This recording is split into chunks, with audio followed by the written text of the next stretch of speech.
last name in, Mike? That would be helpful. Right now, you just appear on the screen as Mike. Yeah, you. Okay, we are live at 7:02. I will call this Board of Selectmen meeting of Tuesday, August 11th, 2020 into session. In accordance with the requirements of the open meeting law, please be advised that this meeting is being recorded and broadcast over the Lunenburg Public Access Channel. The town of Lunenburg, in response to the COVID-19 pandemic, is currently following the guidance from the Lunenburg Board of Health, Massachusetts Department of Public Health, and the CDC regarding the virus and steps communities can take to prevent its spread. All town facilities are open during limited hours, and most meetings there are by appointment only. In accordance with the governor's order suspending certain provisions of the open meeting law, General Law, Chapter 30A, Section 20, all public meetings are being held remotely. This meeting will be broadcast live through local access cable, on Facebook Live, on the Public Access Facebook page, and will be able to be found on the Lunenburg Access YouTube channel within 24 hours after its conclusion. If you would like to join from a smart device, a phone, iPad, tablet, or computer, you can download the Zoom application. The webinar ID for this meeting is 909-174-0347. If you do not have a smart device and still wish to participate via phone, you can do so by calling 888-475-4499. And again, the webinar ID is 909-174-0347. For everybody participating in the meeting, if you want to speak, please locate, if you're on the Zoom application, please locate the raise your hand. It's all different places on tablets and phones and computers, but acquaint yourself where that is. If you're on the phone and you want to raise your hand, you can do so by dialing *9, and I will see that your hand is raised here. I will call people as appropriate. All right, roll call vote just to make sure that everybody's here. Mr. Dwyer. Here. Ms. Adams. Here. Mr. Marino. Here. Mr. Jeffries. Here. Madam Town Manager. Here. Okay. We'll start out by the Pledge of Allegiance. If Ms. Adams has her flag handy, and lead us in the Pledge of Allegiance, please. All right.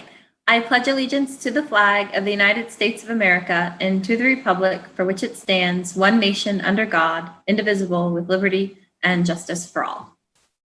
Thank you. You're welcome. Is there any opening public comment from the board this evening? Okay. Any opening comment? Oh, Mr. Passios from the public. Let me unmute you. I think we're all set. Hold on just a sec here. Don't like to make public comment in the dark.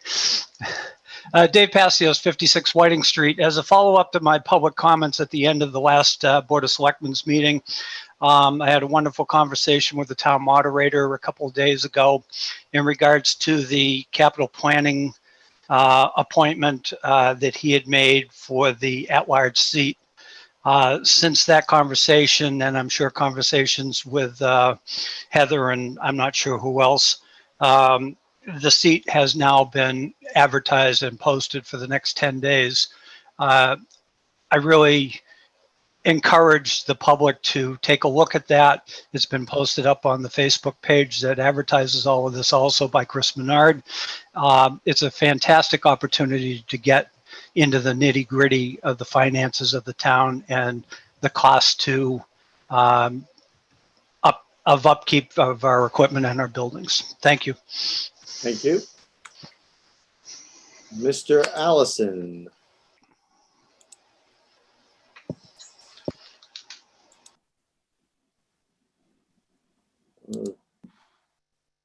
Hold on, you're not unmuted. There you go. Go ahead, Mr. Allison. Matthew Allison, 188 Flat Hill. And I need to ask the chair if I'm allowed, permitted to public comment on the hearing that was in the last meeting. which hearing? The dangerous dog. Well, we're going to be continuing it. So if you have something pertinent to that, Know if you're going to open up comment during the hearing, but I do have something to say about dogs in general. sure. Well, that would be under, if it's not specific to that case and it's just about the thing in general, sure. This would be Okay. the time. All right, so I'm 48 years old. I probably birth mothered 1,000-ish animals in my life. 150 to 200 pound dogs. Dogs are man's best friend for a very good reason.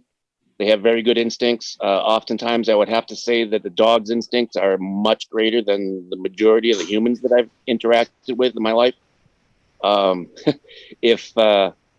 Especially if this dog was 26 days old when this person took it into custody, that's their person. And if for any reason that dog felt that someone was intimidating or threatening or just any negative, it's going to protect its person. And I understand the need to regulate dangerous dogs because there are some. Unfortunately, the only reason there are dangerous dogs is because they have been improperly treated. They have not been cared for properly. They have not been trained. They've been abused. Many reasons. But to hold a dog responsible for protecting its owner in its mind, in my mind, is ridiculous. I don't think that you should hold the dog responsible in any way. There was nothing done aside from being in a spot where you're not supposed to have dogs, which it's unfortunate, yes. But aside from that, I really don't see that there should be any blame or punishment towards the dog. That being said, I guess that speaks my piece. I appreciate the ability to comment on that. Thank you. Thank you. Okay. Any other public comment from the public? Okay. So we don't have somebody sitting around for we don't know how long. I'm going to ask that we take the appointment out of order here since Ms. Fortune is with us. That is the appointment to the Personnel Committee. Donna Fortune of 50 Hemlock Drive is here to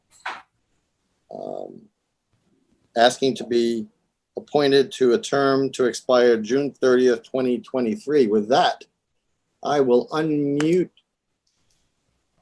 you, Ms. Fortune, and you can introduce yourself and tell us why you'd like to be on the Personnel Committee.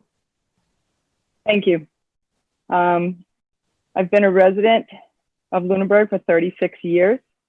I'm retired from IBM in 2018, and I spent my career working for corporations in various roles, from product management to management of small software development groups. I've been very involved in volunteering in Lunenburg for many years, sports coaching, soccer, t-ball, or whatever activity our children happened to be doing at the time. Girl Scouts and Boy Scouts, the Miles for Miles event committee, Hickory Hills Landowners, where I am currently the corporate treasurer. I'm also am the Diver Assisted Suction Harvester co-chair, finance committee member, and a member of the hiring committee. I've experience in writing job descriptions, the hiring process, and interviewing in my professional background.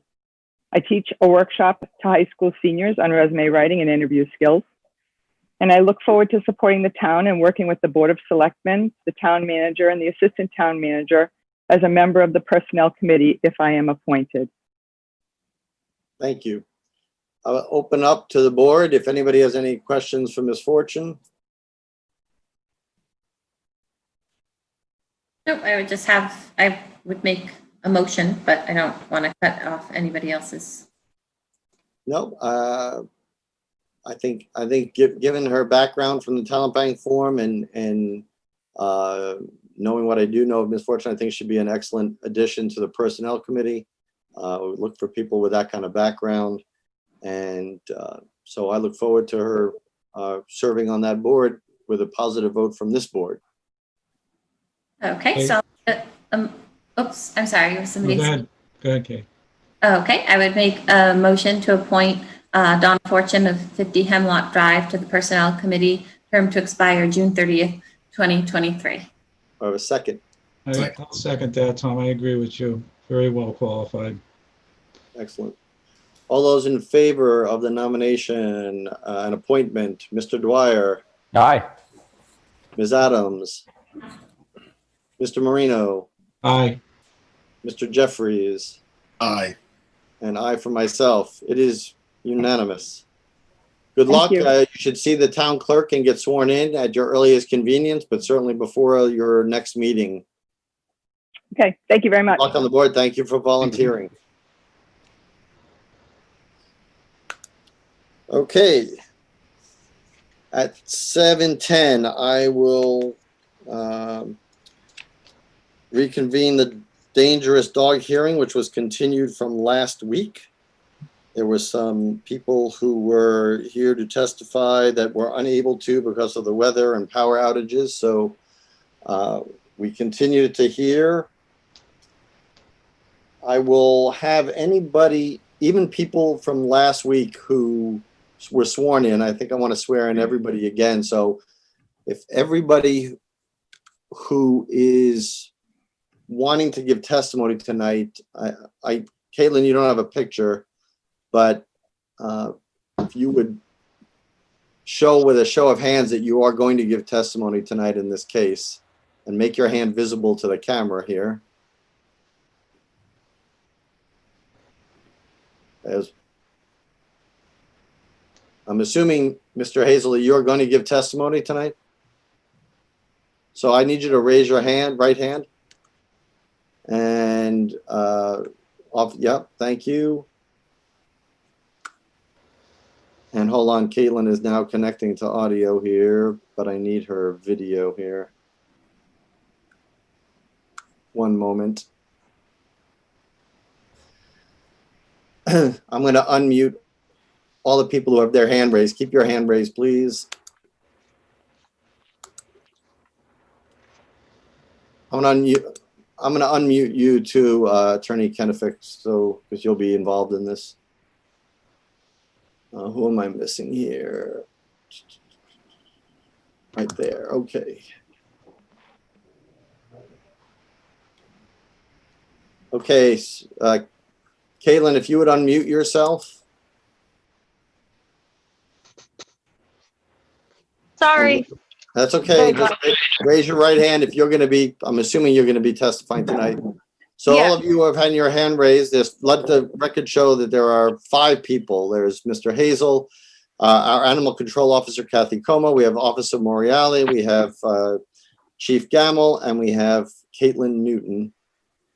Do you all swear that all the testimony you will give tonight will be the truth, the whole truth, and nothing but the truth? I do. Let Yes. the record show that they all said that they do. They answered in the affirmative. All right.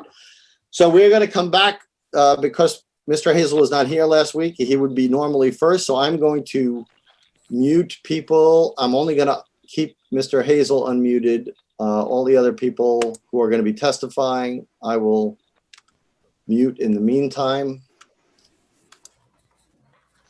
This is really an exercise in administration here. Okay, so Mr. Hazel, the floor is yours. What we need to hear is your testimony of what happened on the day that caused you to file this complaint. Sure. Can you hear me okay, Tom? We can. Okay. The day in question, me and my mother came up to Lunenburg on a Thursday afternoon. And after I brought in all my stuff, for the weekend, I went out to the supermarket and I noticed a white car across the street from the beach. I drove by to see if I could recognize the people on the beach, and I could not. But I went to the grocery store anyways. I come back a half hour later, I put my groceries away, and on the way back, I noticed it had a New York license plate. So I put my groceries away, I started up my grill because I was going to cook, and I went over to tell Caitlin and Megan that there are no dogs allowed on the beach and it's private property. And the dog Ace spun around and growled at And I said, is this dog going to attack me? And Caitlin said, no, he just doesn't know you. So I extended my hand a little bit and just let him smell my hand. And the next thing I know, he jumped up around my neck. I swung with my left hand to get him off me. I felt his jaws release. And immediately I clutched my throat thinking, okay, I've survived this. Now, how bad am I? I asked the girls if they could see anything. They could not. So I went over to ask my mother, because I live right across the street from the beach. And she said, no, she could not. But from my window, I could see the beach and the car. And I thought the girls were heading towards the car to leave. And I came out, I called 911, and Caitlin was saying, please don't call the police. I said, the police are on their way and an ambulance is on its way. A neighbor passed by. I said to him, is this bad? He goes, you better call police. I said, I already have. The paramedics showed up. They told me I need to get in the stretcher right away. Caitlin said that all the dog shots were up to date and she had it on her telephone. I said, great, show that to the police officers, because I was, of course, worried about ratings. So I proceeded to the hospital, and when I got to the hospital, the doctor looked at my neck and said, whoa. And he asked me what happened, and I told him, and I had IV antibiotics for a couple hours. They sent me home with some, and the doctor that stitched me up, I said to him, is this going to take 10, 15 minutes because I have an elderly mother at home? And he said to me, it's going to be at least an hour and a half. And that's basically my story. I would open it up to the board. Anybody who has any questions for Mr. Hazel? I have a question. Sure. Marino. Through you, Mr. Chairman.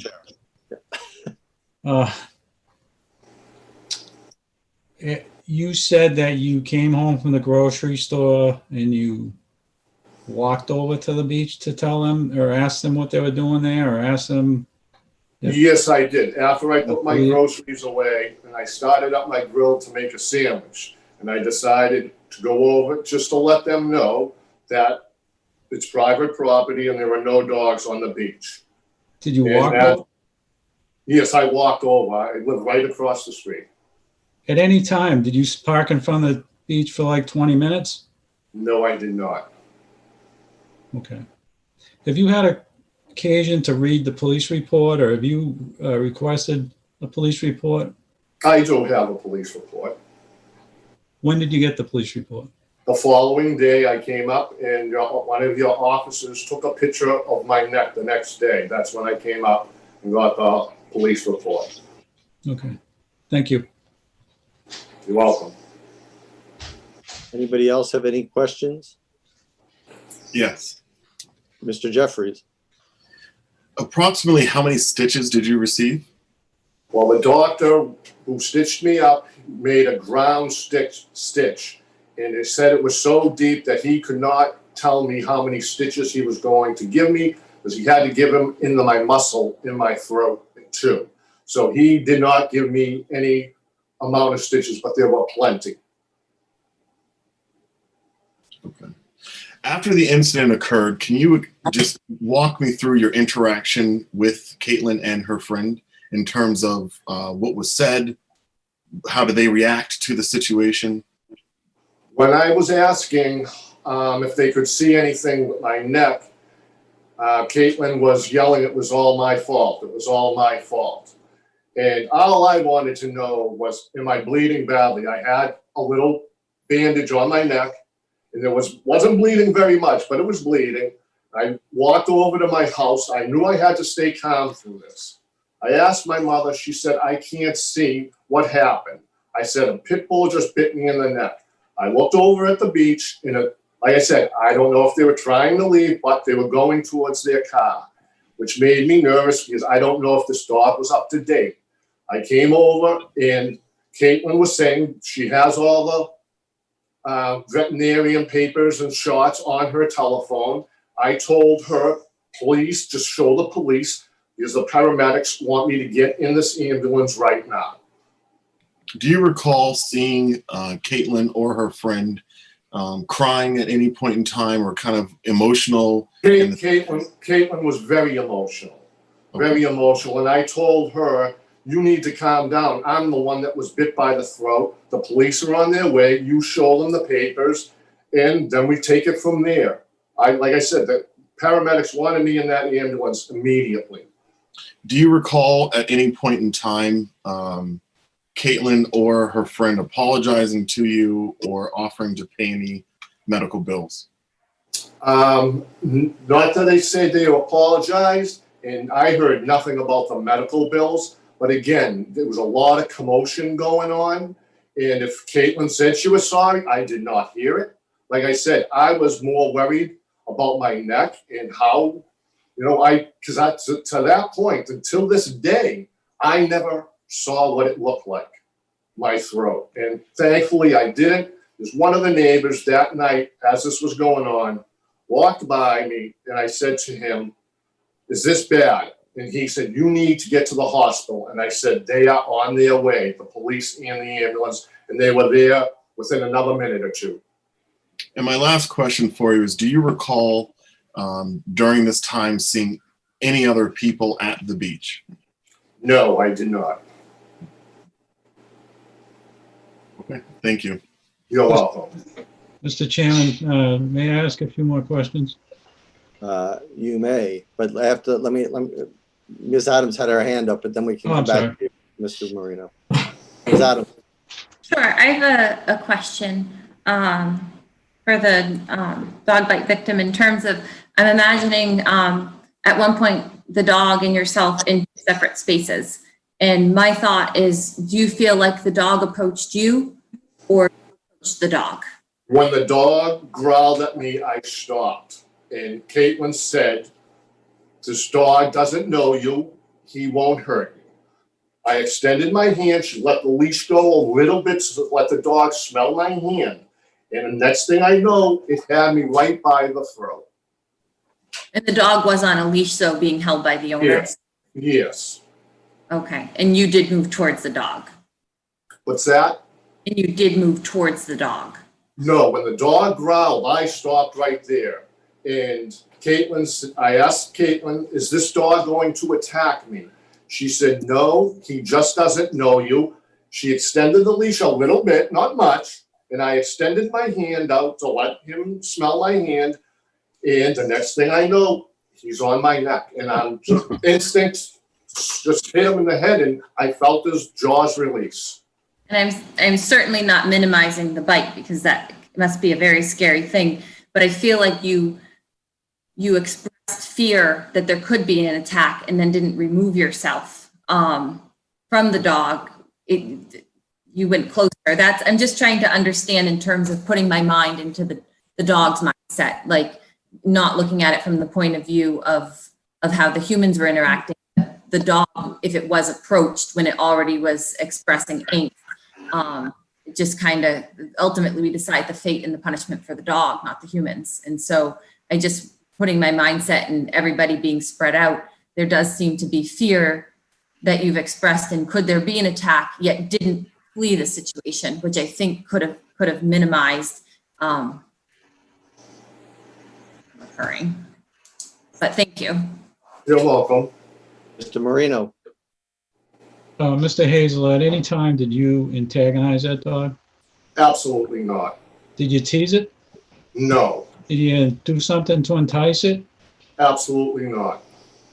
All right, thank you. You're welcome. Mr. Hazel, how long would you say from the time that you put your hand out that let the dog sniff you till the time you say you hit it and release? What would you say that time frame was? Less than 5 seconds. It happened so fast, Tom. Like I said, he grabbed, I reacted. Like I said, I felt his jaws release, and I said to myself, I have a chance. And at that point, could you, I don't know if you were cognizant of it or not, but I'll ask anyway. Were you able to determine at that point what the demeanor of the dog is right after that happened, after he released? They put him in the car, because like I said, I came back out of my driveway because I wasn't sure if they were gonna try to leave. And the dog was in the car, and the dog was barking and going absolutely nuts in the car. Okay. And at no point in this was the dog off the lead or pulling the owner towards you at that point. She was able to get the dog into the car. Yeah, well, yes, because I had gone next door because wanted to know how badly I was bitten. Okay. But would you say you walked to your house or you ran to your house after the? I moved briskly. Like I said, I knew I need to stay calm in this situation because I didn't know how bad it was. And like I said, I thought they might leave, and I wanted to make sure, like I said, the dog was up to date on all of its shots before I went anywhere. And then that's when I left via ambulance at 6:33. Okay. Ms. Adams? Okay. Another question for Mr. Hazel in the sense, and I understand, one, you're injured, and two, you want the information on the animals. Do you sense that the dog owners tried to leave, or did they stay put? I just sensed because they were heading towards the car. I don't know if they were going to put the dog in the car or not, but I just did not want them to leave because I didn't know if it was up to date on all its shots. That's why I hurried back. Thank you. And my follow-up is also along those lines, which is did the either Caitlin or Megan, do they follow you to your house? Do they come in your general direction? Not that I know of. Like I said, I came back out when I was in my house and I saw them heading towards the car. That's when I briskly moved out on my driveway, which is about 30 yards long. And I said, "You're not going anywhere until the police come." And she was screaming, "Please don't call the police. It's up to date on all the shots." Thank you. Any You're other welcome. questions for Mr. Hazel at this point? I have one question, Mr. Chairman. Mr. Marino? Mr. Hazel, do you own a dog? Yes, I've owned multiple dogs my whole life, and I actually worked in an animal hospital for 2 years in Belmont, Massachusetts. And the first thing they tell you is never put your face near a dog's face. Do you ever been bit by a dog other than your own? I've never been bit by a dog until then. I've handled many dogs. Thank you. No further Well- questions, Mr. Chairman. Thank you. All right, I'm going to, Mr. Kennefic. I just had a couple of questions I think would be helpful. You said that you had come from a grocery store? Yes. Okay, so when you approached Miss Newton, did you get out of the car and approach her, or did you go in the house first? No, I went in the house first. I pulled into my driveway. I brought the groceries in. I put them away. I started my grill, and then I started heading over there to them to let them know that it was a private beach and no animals are allowed. Okay. And the other thing, and I don't think it was clearly explained, like how high off the ground were you when the dog bit your neck? Were you kneeling down? Were you? No, absolutely was not kneeling. I'm a tall man. I'm 6'3", and I have a long arm. And no, I did not put my face anywhere near that dog's face. So did the dog like get up on its hind legs? He leaped. He leaped. He was off the ground altogether? Yes.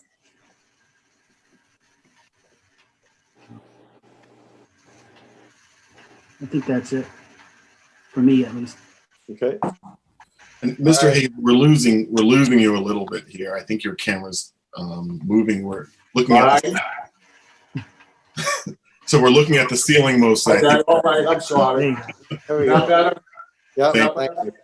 Yep. Okay, I'm sorry. Mr. Dwyer? Mr. Hazel, you said the dog leaped at you and you're 6'3", and the dog is roughly around 80 pounds, so probably stands about 2 feet off the Yes. ground when it's on Yeah. all fours. So did they record any other abrasions on your body from the dog's claws or anything like that? Because for a dog to leap at you like that, that's jumping quite a distance. Well, like I said, I extended my hand, he jumped up, and my reaction was with my left hand to bang him off me, and no, he didn't leave any other marks on me. Okay, thank you. You're welcome. Okay, I'm going to put you on mute, Mr. Hazel, and I will ask if Ms. Newton would like to say anything at this point. Or she can ask questions as well. Okay, Wait, sorry, what was that? I lost you for a second. the town council said that you can present your testimony as I asked, but he also indicated that you can ask questions of your own as well. Okay, I do just want to state that after the ambulance did arrive at it, like the ambulance and police arrived at the same exact time, I had no further conversation with James at that time. So I do want to say when he says that I was trying to like show him paperwork and this and that when he was getting into the ambulance, that was not the case. I was speaking to an officer, and at that time I did have officers that were around me. My dog was laying down in the back seat of the car. He was not scratching, not barking. The police officer, even, I heard him on the phone when he spoke to Kathy. He said he's just laying here in the back of the car, like I can see him. Even when the officer went up to the car, like, put his hand, looked into the window, he didn't react. He continued to lay there as when I put him in the car after the incident. Let me, hold on a second. Let me unmute the Officer Moriali, and I would ask him, is that what you observed, Officer Moriali? Yes, we actually had to ask where the dog was. The dog was in the back seat, quiet, didn't make a noise or do anything when we approached the window to see that it was in fact in the back seat. Okay.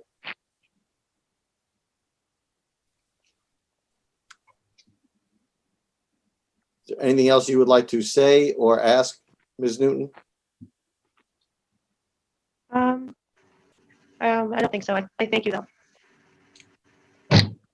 Anything that the animal control officer, Ms. Como, would you like to add or not to this incident, to your testimony? I wasn't there, so it's hard for me to say anything. Okay, I was called after the fact, so I wasn't there at all. okay. I just know what Mr. Hazel told me and what the girls told me. That's all. Okay. Now, speaking of the women who were going to be testifying, I was under the impression that your friend Megan was going to be here tonight.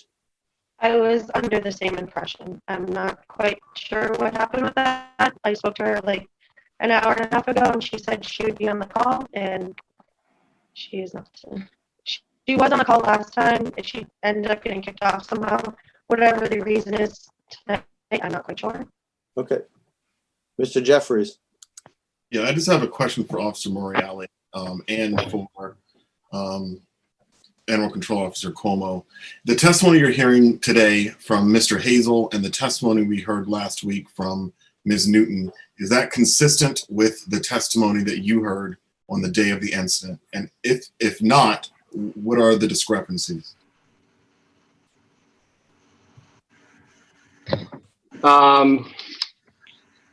Obviously, emotions are a little bit higher with people. Miss Newton was very excited, and it took some calming down of her to get some answers. As for the testimony last week, Miss Newton had stated that she saw the bite mark was on the side of his neck. It was, in fact, on the center of Mr. Hazel's neck, as he said today. They both explained that the dog's never hurt anyone before. That's also true. He did say the dog jumped and he hit the dog. And then again, as I said, it was hard to get a lot of details out of Miss Newton because she was so excited, but these stories were similar, a similar set of events that they both gave. There was no discrepancies at that point. When I spoke to them, the stories were pretty much the same from Mr. Hazel and from Ms. Newton. But I made the phone calls see if the dog had any history and to make sure the shots were up to date. And that's what I did. Talking to Lemonster, making sure that the dog didn't have a history. Thank you. I would ask if anybody of the board and anybody who gave testimony has any questions for anybody else before we close the I witness do. meeting? Okay, Ms. Newton. Okay. I do also want to say that when James did approach my dog, I never did tell him he could touch my dog. He never asked if he attacked anyone. He asked me if my dog was friendly, and I said he is, first of all, like I said, I never gave him permission to touch my dog. And when he came up to Ace, I never had to take Ace off of him. Ace just, it was a quick thing. When he did kneel down, like I showed you last week, that he knelt towards my dog, and there was no any other attack wise or anything vicious towards James. I do want to just say that in the defense of what he said, because he did put his face in my dog's face. Ms. Adams. Sure, I have a question for Ms. Newton, and it's partly what she just touched upon, but it's what I was saying before. Point, everybody's in their own separate space, and somebody changed their position. Do you feel that the dog approached Mr. Hazel, or that Mr. Hazel left his space and approached the dog? No, my dog would have never went near Mr. Hazel if he did not come near my dog. Like I explained to you guys last week, I can even show you his leash. He has a double handle on it, and as well on his harness, he has a handle. So I had full control of my dog. I had him in two places, and like I said, I never let any loose of Ace's handle, of either of his handles on his leash. So I never gave any room. Ace was approached as well as me and Megan were. Okay, and do you recall something, the comment where Mr. Hazel asked if he was going to be attacked? Do you recall him asking that? He did not say that. He just says, is he okay? Is he nice? In that roundabout way. He never said, is he going to attack or anything like that. Okay, thank you. Mr. Jeffries. Yep. My final question is for Ms. Newton, and it's on the, and this is just as I think we're getting ready to move to another phase of this process. But my only question is, my last question here is, on or about the 16th of July, the animal control officer delivered to you a letter that stated that that your dog was to be quarantined. Do you recall getting that letter? I did not receive the letter, but my boyfriend, well, actually, no, I did get a letter. Yes, I did get a letter at my address in Leominster, and Dean's mom as well got one. I hand delivered to her. And approximately what date did you get that letter? Do you recall? Approximately what date did you get the letter? I'm not 100% on the date, but I know when I spoke to Catherine, I was on the phone, she gave me guidelines when I was on this, when I spoke to her, when the officer gave me the phone. Okay. And did you have access to the animal control officer after you received the letter to ask any questions? I did not know. Okay. During the time that the animal was quarantined, did your dog at any point leave the town of Lunenburg? He did not know. Okay. He was on his electric fence, and he was muzzled when he went outside. Okay. But at no point in time did the dog, you said that the dog did not leave. From July 20th till now, has the dog left the town of Lunenburg? He has not, no. Okay. Can you remind me and everybody here, what is the age of the dog, by the way? He's 5.5. 5.5. Okay. Months or years? Years. 5.5 years.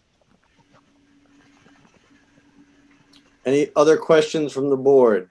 I Or have anybody one giving question Mr. Marino. for Officer Moriali. You gonna mute him?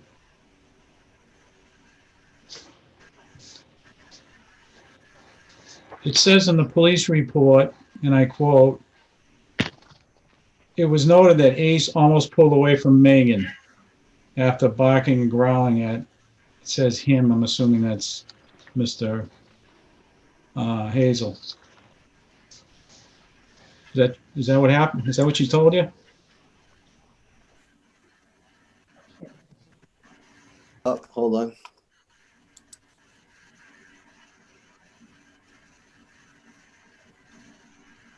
Yeah, that's what we were told, yes.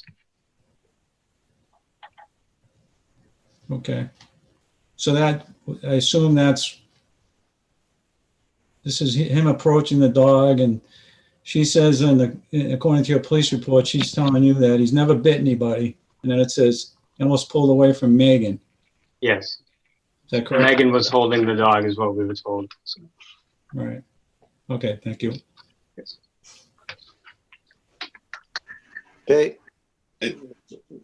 Last opportunity for anybody. Yep. I'd like to ask the Officer Moriali, the Animal Control Officer, and Chief Gamble. One last question here is, to the best of your knowledge, from July the 20th to now, has the dog left the town of Lunenburg, to the best of your knowledge? I delivered the quarantine the night that it happened. I delivered the quarantine slips to Mrs. Mangiacotti. And then I checked on the dog and spoke with neighbors, asking if the dog had been loose, and nobody had seen the dog at all. Mr. Jeffries, I think you're referring to, there was a report that the dog had left the state and went to Maine, and Caitlin had taken him out of there. We sent an officer to verify that information, and initially we were told a couple of different stories by the people that live at Miss Manchicotti's residence. We were contacted later and verified that the dog didn't leave. We had no evidence that the dog had left the area. Thank you. Okay, I am going to close the testimony part of this. I want to thank everyone for providing their testimony, and I will mute everybody who gave testimony. Hold on while I do that.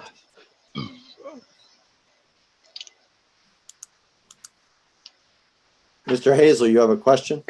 I do have one question. Yes.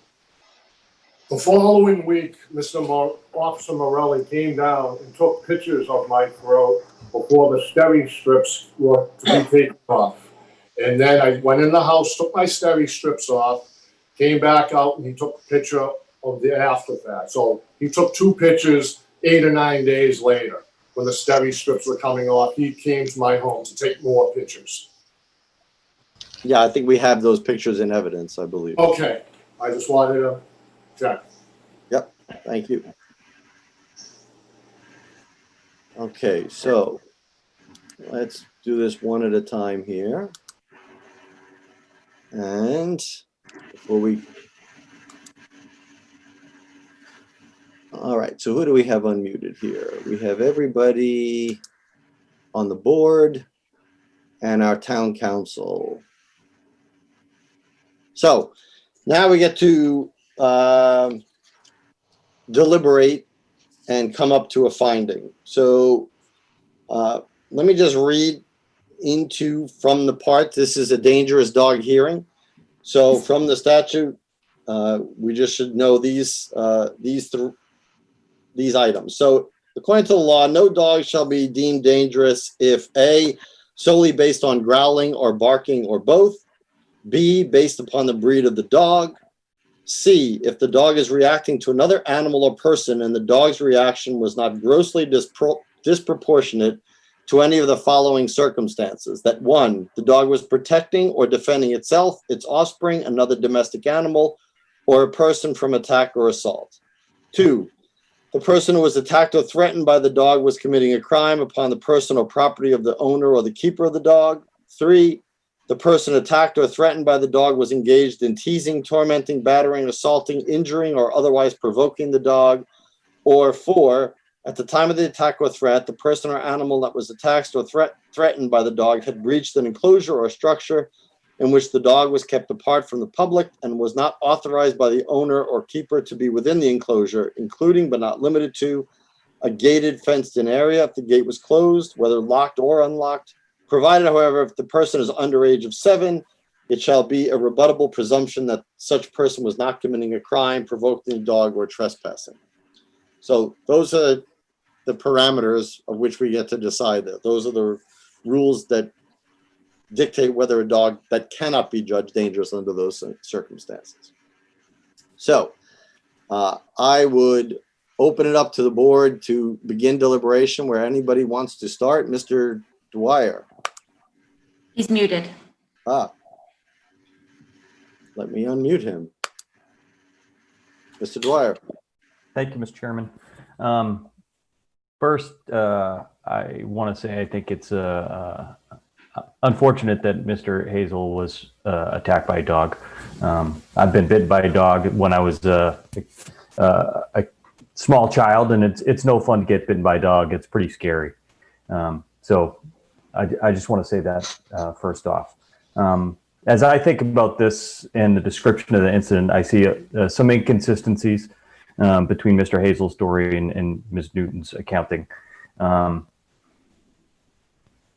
example, Mr. Hazel said he just extended his hand to the dog, while Ms. Newton said he had bent down and put his face right in front of the dog's face.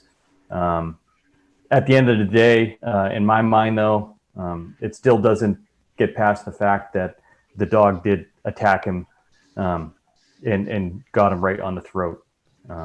So for me, the way I look at it now is, if I imagine, say, a small child got in front of that dog and something happened, I would be quite upset. So I think some sort of measure to restrain the dog permanently, such as muzzling and being kept on a lead, would be appropriate. Okay. We're going to go around to, before anybody makes any motions, I want to hear from everybody on the board. So I don't know who wants to go next. Okay, Ms. Adams, I'll just go in order then. Okay, for me, I think the biggest part of it is, like, in the way I ask my questions is who approached who, because I think going into the dog space, if there's any sort of fear, isn't the right direction to go towards a dog you don't know, in the mindset of the animal. It's being approached, and if it was showing any aggression or uncertainty, as it's been suggested, I think the right thing is to move away from a strange dog. It doesn't excuse the fact that the incident happened, but I will have to say what's standing out to me, and I have an abbreviated version of it here. No dog shall be deemed dangerous if the dog was reacting to another person or animal, and the reaction was not grossly disproportionate to, one item being the dog protecting or defending itself. And so it's just so difficult with not being able to see the incident and sort of having different perspectives of it. Was it being approached and therefore thinking it was somehow defending itself? That's something that crosses my mind. But then I do think then, I guess I'll leave it at that for now. That's sort of where my mind is in the sense of approaching a strange dog. It's never a good thing. Erring on the side of caution and staying away from it, in terms of whether or not it was acting protective or defensive towards itself or its owner, is my primary. And it's confounded by a lot of things, like the fact that the dog shouldn't have been where it was, things like that. So it's certainly a very complex case. Okay. Mr. Marino.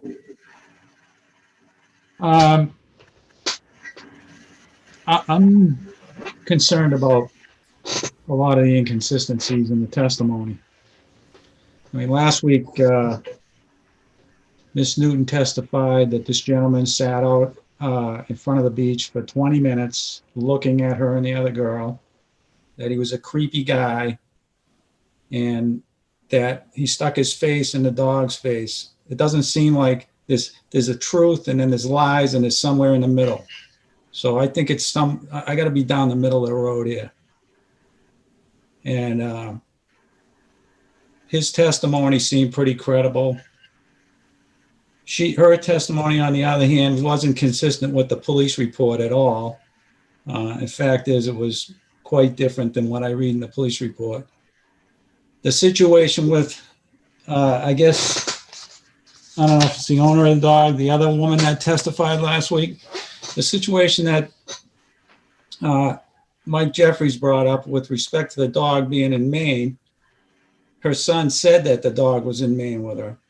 And then later on, when she was issued the order in hand, she said, oh, there must have been a misunderstanding. He lied. That's what she said. He lied. Her own son. Just a lot of inconsistencies here. Quite frankly, I don't even know what to believe. I don't want to see the dog harmed, obviously.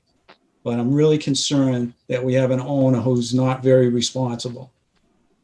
So whatever this board decides, we got to make sure that she complies with that, whatever that order is.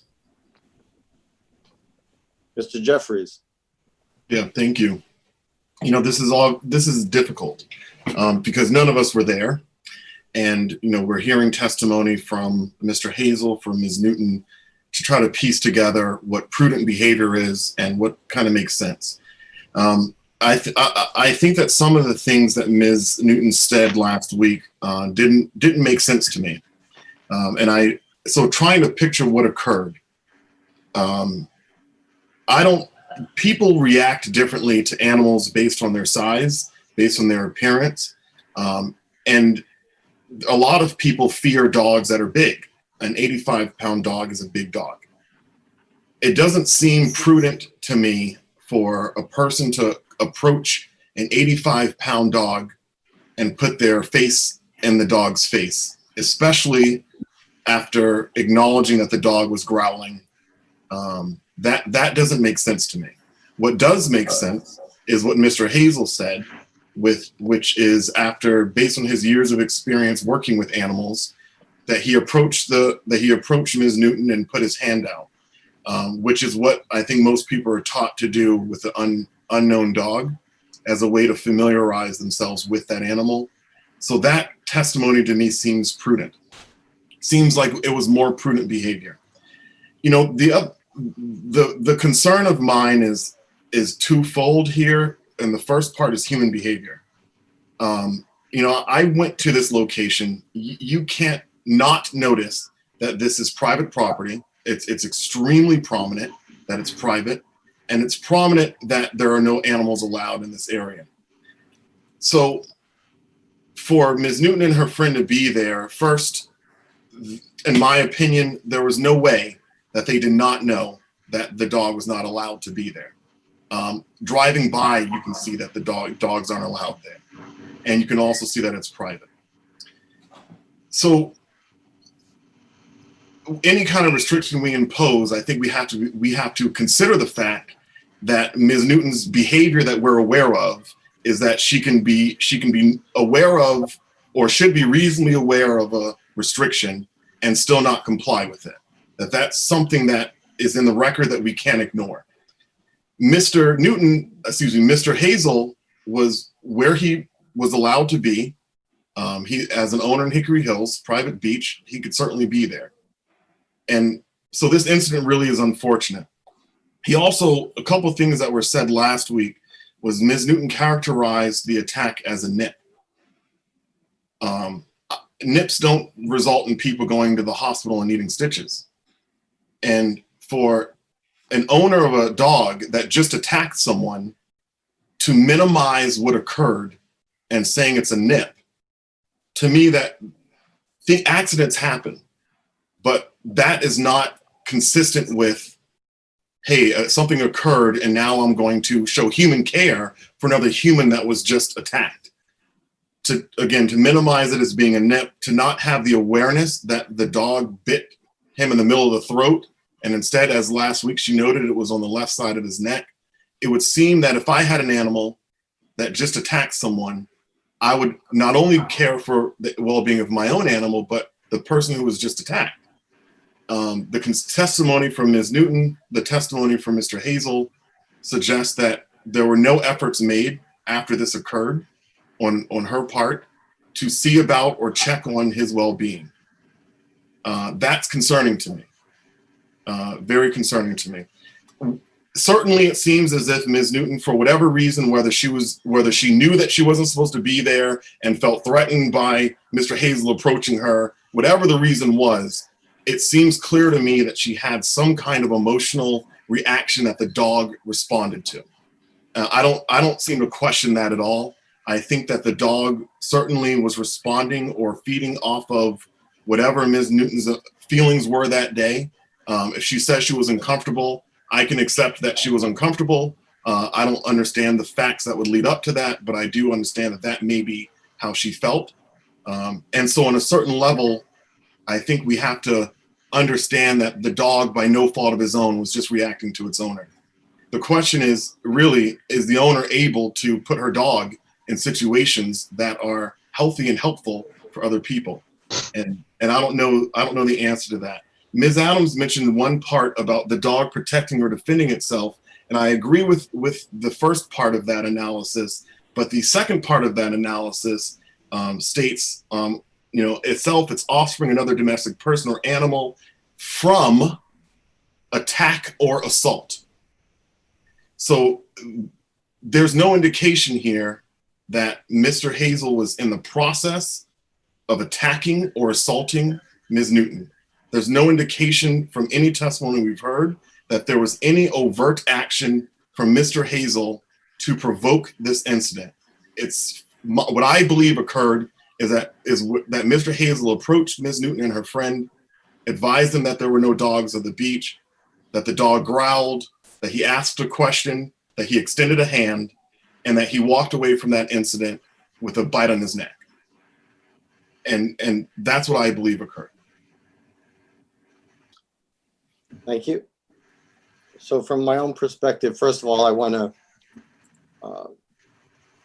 offer, as Mr. Dwyer did, obviously getting bitten by a dog is it's a traumatic incident, and having had it done myself, it's, so I certainly feel for the victim in this case. In judging, to me, whether or not a dog is dangerous, I always look to several things. Although the testimonies were inconsistent in some of the details of, did he stand up and extend his hand or did he kneel down? There's nobody to say anything otherwise. So I don't know the answer to that, but they both agreed to is the whole thing took 5 seconds. They both testified to that. And an animal that's in a defensive posture, as a dog owner for many years, that is not unusual. That's the result that would happen. They would do one quick thing and then release, and that's it. The dog did not, by anybody's testimony, the dog did not continue to try to attack. The dog weighs 85 pounds, and according to Ms. Newton, I don't know what she said, it weighs like 108, or I don't know how much her friend who was holding the dog was, but I'm sure if that dog wanted to go after a person against the owner's will, the dog would be able to do it. And the dog didn't do that. And then was in that car, according to Officer Moriarty, when he arrived, was in the car calm and not going crazy. So, unfortunate things happen. The location of the bite is, of course, troubling. And I think maybe the course of this discussion or deliberation may be different if it was on his hand or on his arm. Obviously, the location is very, very frightening. But the reaction of the dog would be the same, I think, in that case. I mean, so I'm really struggling with that kind of determination. All the other things about not being at the right location where dogs aren't allowed, those don't lead me to help me in guiding me whether the dog is dangerous. That leads me to believe whether, people are attentive to signs or pay attention to rules. So that's not the dog's that's not a dangerous dog issue. Sure, if the dog wasn't there, Mr. Hazel wouldn't have been bitten, and there's no doubt about that. But I'm still troubled by the fact that I don't think it was anything but a defensive posture by the dog, given the speed that it happened and the speed that it stopped. That is my perspective at the moment. So I guess we need to come to some determination among the board of what. First, we have two issues to decide. First of all, the first one is to make a finding in the determination whether and this is a yes or no determination. Yes, we believe the dog is a dangerous dog and we find it as such, or B, we don't believe the dog is dangerous, and then the case is dismissed. If the board finds that the dog is dangerous, then we go to defining and determining the options that are available to us in issuing constraints or otherwise to the owner and the dog. So let's concentrate on one and not the other. If the first one is Mr. Kennefic, yes. Well, I just wanted to add to that a little bit. So the factors that you had recited about, things that you cannot base the decision on, that's in 157D. But you're actually making a determination, and those are obviously factors, but you're making a decision as to whether or not the dog is dangerous under 136A. And that would be, the definition is, and I'll quote, that the dog without justification attacks a person or a domestic animal causing physical injury or death. So I just wanted to kind of clarify that. It's because the statute jumps around all over the place. It's poorly written, so you have to kind of jump from 136A back to 157. Can you read that back slowly again? That part that you read? Yeah, the definition would be a dangerous dog is, quote, a dog that either without justification attacks a person or domestic animal causing physical injury or death. There's a second which wouldn't apply here. Okay. Foul, chickens and stuff. But. Ms. Adams. Sure, I have a question for town council in the sense of these being taken as separate items. Once a dog is deemed dangerous, as we've seen in the past, it sets wheels in motion where certain things become impossible, like a dangerous dog can't be, sentenced to live out of state. There was an things like that. So certain things to go into effect. If a motion's made to deem a dog dangerous, is it allowable to say, for example, I make a motion to deem such and such dog dangerous with the caveat that I don't support euthanasia? Like, are you allowed to combine the two? Because once it's dangerous, it pushes it into needing action or a resolution. And, if you don't agree with certain aspects of the potential, it's sort of hard to put one question before another. So what I usually recommend when I do these hearings is I have the boards do two different motions. The the first being whether or not the dog is dangerous. And then a second is under 157C, you have to pick, if you deem the dog dangerous, you have to pick at least one of those remedies. And I believe there are 7, and we can go over those in a minute, but you can't just deem the dog dangerous and not issue or not order any remedies. You actually have to pick at least one of those 7. Okay, thank you. So, Mr. Chair, or, town council, if we could read those 7 outcomes before we deem it dangerous, because we will be committed to choosing one of those paths if we vote in the affirmative to create. Sure. I will read them as they are written. So if the hearing authority deems a dog a dangerous dog, they shall order one or more of the following. Mine are lettered, so I'll just do the letters. A, that the dog be humanely restrained, provided, however, that no order shall provide a dog deemed dangerous be chained, tethered, or otherwise tied to an inanimate object, including but not limited to a tree, post, or building. B, that the dog be confined to the premises of the keeper of the dog, provided, however, that, quote, confined, unquote, shall mean securely confined indoors or confined outdoors in a securely enclosed and locked pen or dog run area on the premises of the dog owner or keeper. Provided further that such pen or dog run shall have a secure roof, and if such enclosure has no floor secured to the sides thereof, the sides shall be embedded into the ground for no less than 2 feet. And provided further that within the confines of such pen or dog run, a dog house or proper shelter from the elements shall be provided to protect the dog.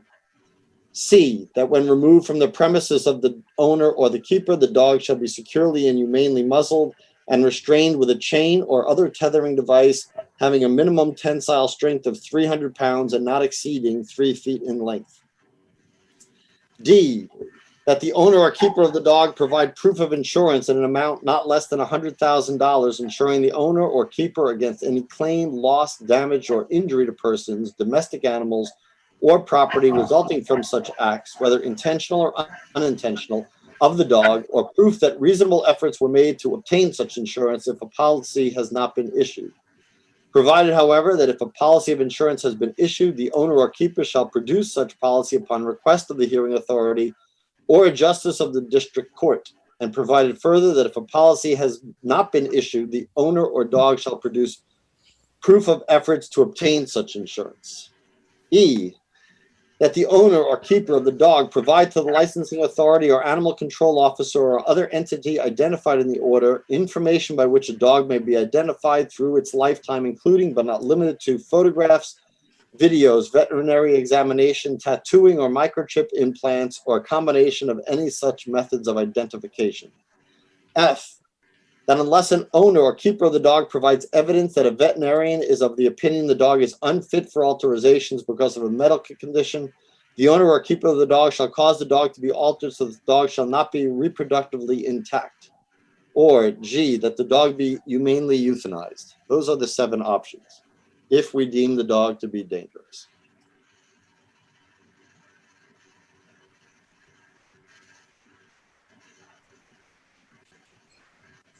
Okay. So I will further comment that, to all those who gave testimony, everybody listening, besides the fact that this is my least favorite part of being a selectman, these are very difficult discussions because they're very emotional. It's people's health, it's people's injury, it's people's pets, it's a whole host of things. And so I don't in any way want to lessen anybody's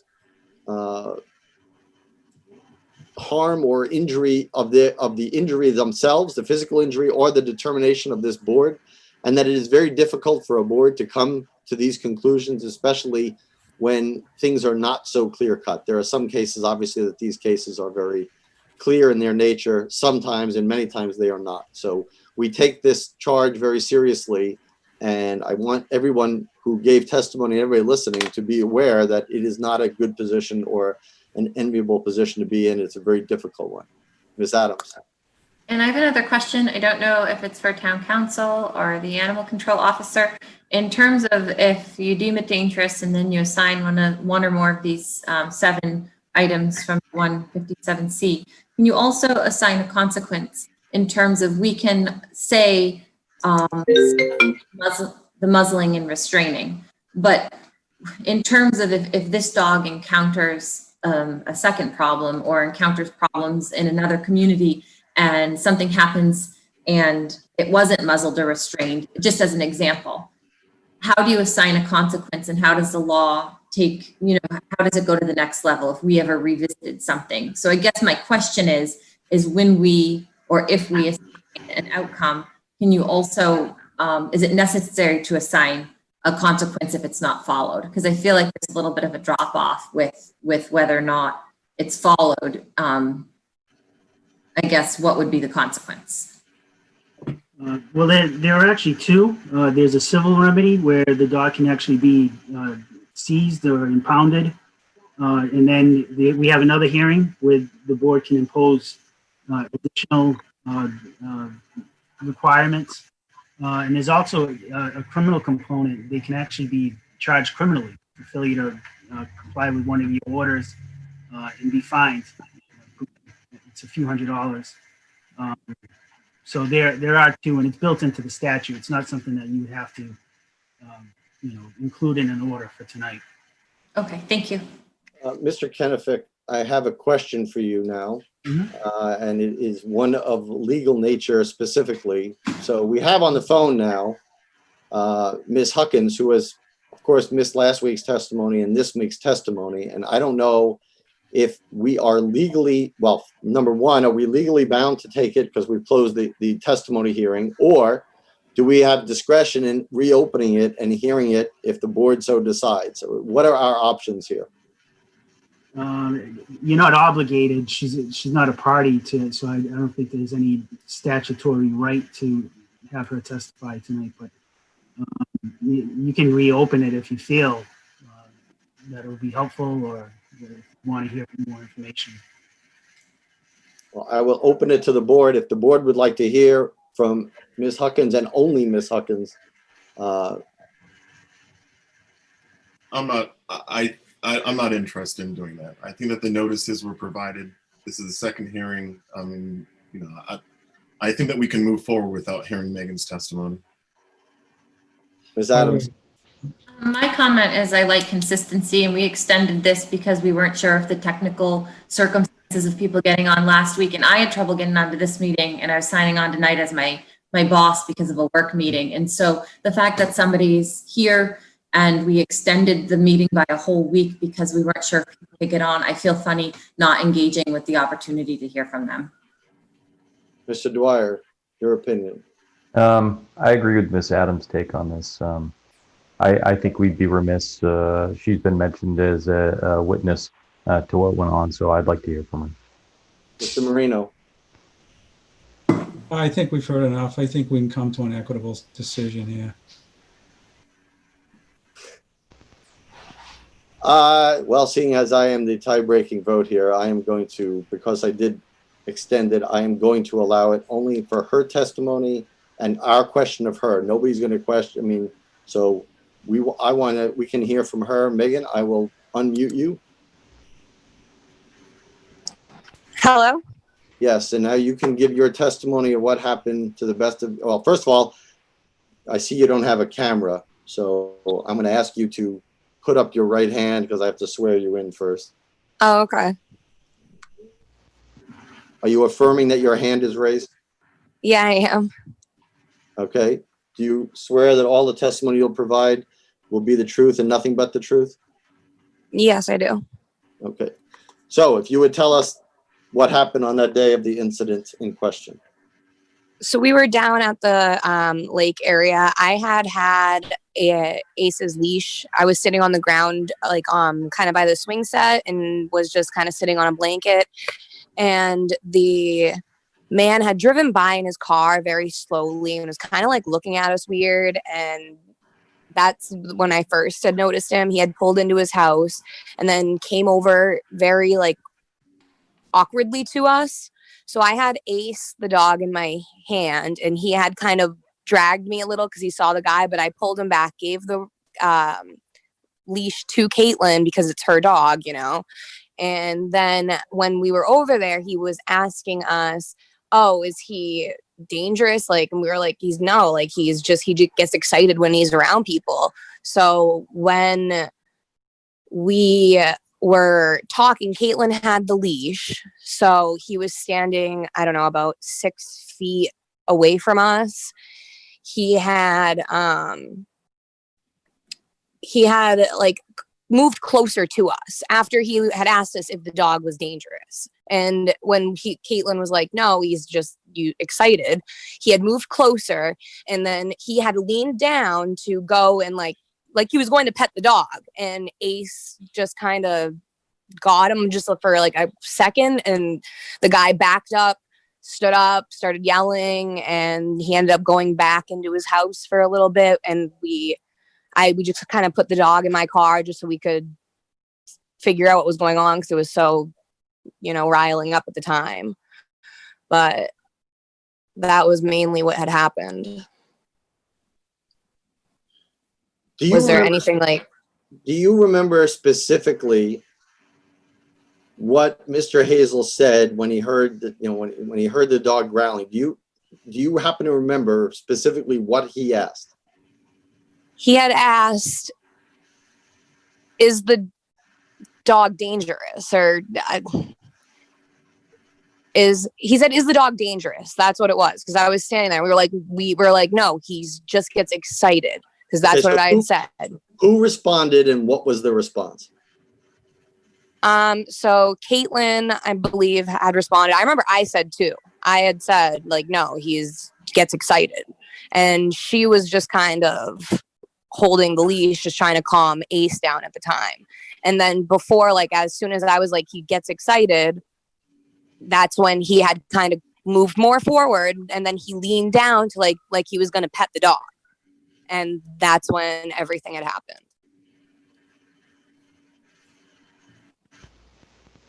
Okay. Is there anything else? What happened after that? Well, I mean, he had gone back into his house, and the police had gotten called.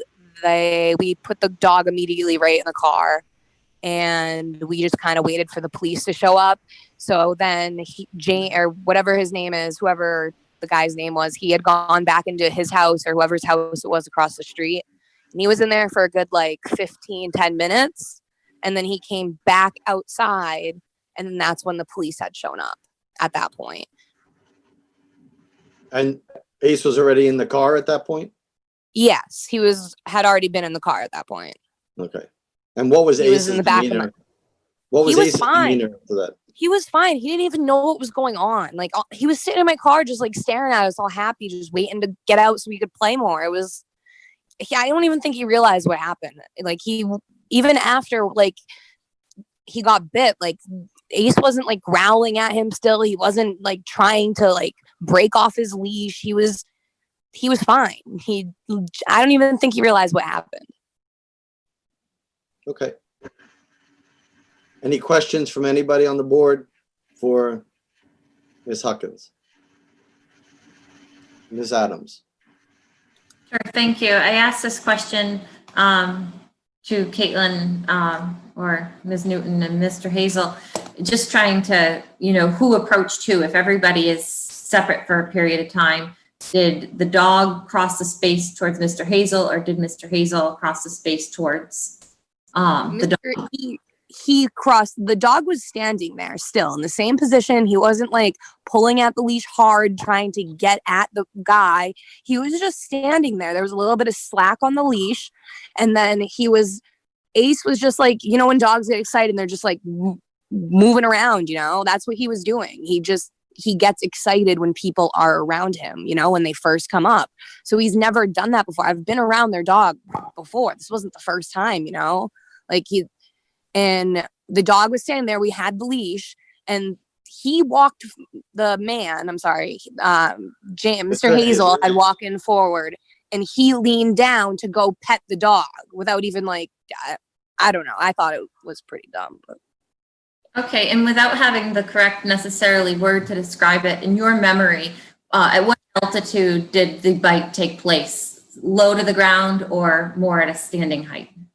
Oh, low to the ground. He was in a crouching position. He had leaned down to pet the dog. And that's when when he had crouched down to go pet and reach for the dog, that's when Ace had gotten close to his face, because he was level with the dog. It's not like Ace had jumped up onto him and attacked him. He came down to his level, and he was just kind of had his face near his. Okay, those are my questions. Thank you. Mr. Dwyer. Thank you, Mr. Chairman. Ms. Huckins, when Mr. Hazel had initially driven by, how long after that incident did it take for Ms. Newton to contact or Ms. Mangiacotti to come pick her up? Her Dean's mother? Yes. So after it had all happened, it was, I think she had called right before, or because I was sitting on that's why I had Ace, because I was sitting by the swings on the blanket, just sitting there in the sand. And that's why I thought she was on the phone calling her then. Okay, thank you. You're welcome. Anybody else have any questions on the board for Ms. Huckins? I thank you for your testimony, Ms. Huckins. No, I thank you for letting me. I had problems in the beginning, and I'm sorry for that. All right. You got your testimony in. Thank you. Thank you. Okay, so we are back to the deliberation part. I don't know if that was, I mean, that was a little more concerning than I think I had before. I mean, she said that the dog was excited and so bit Mr. Hazel in the throat.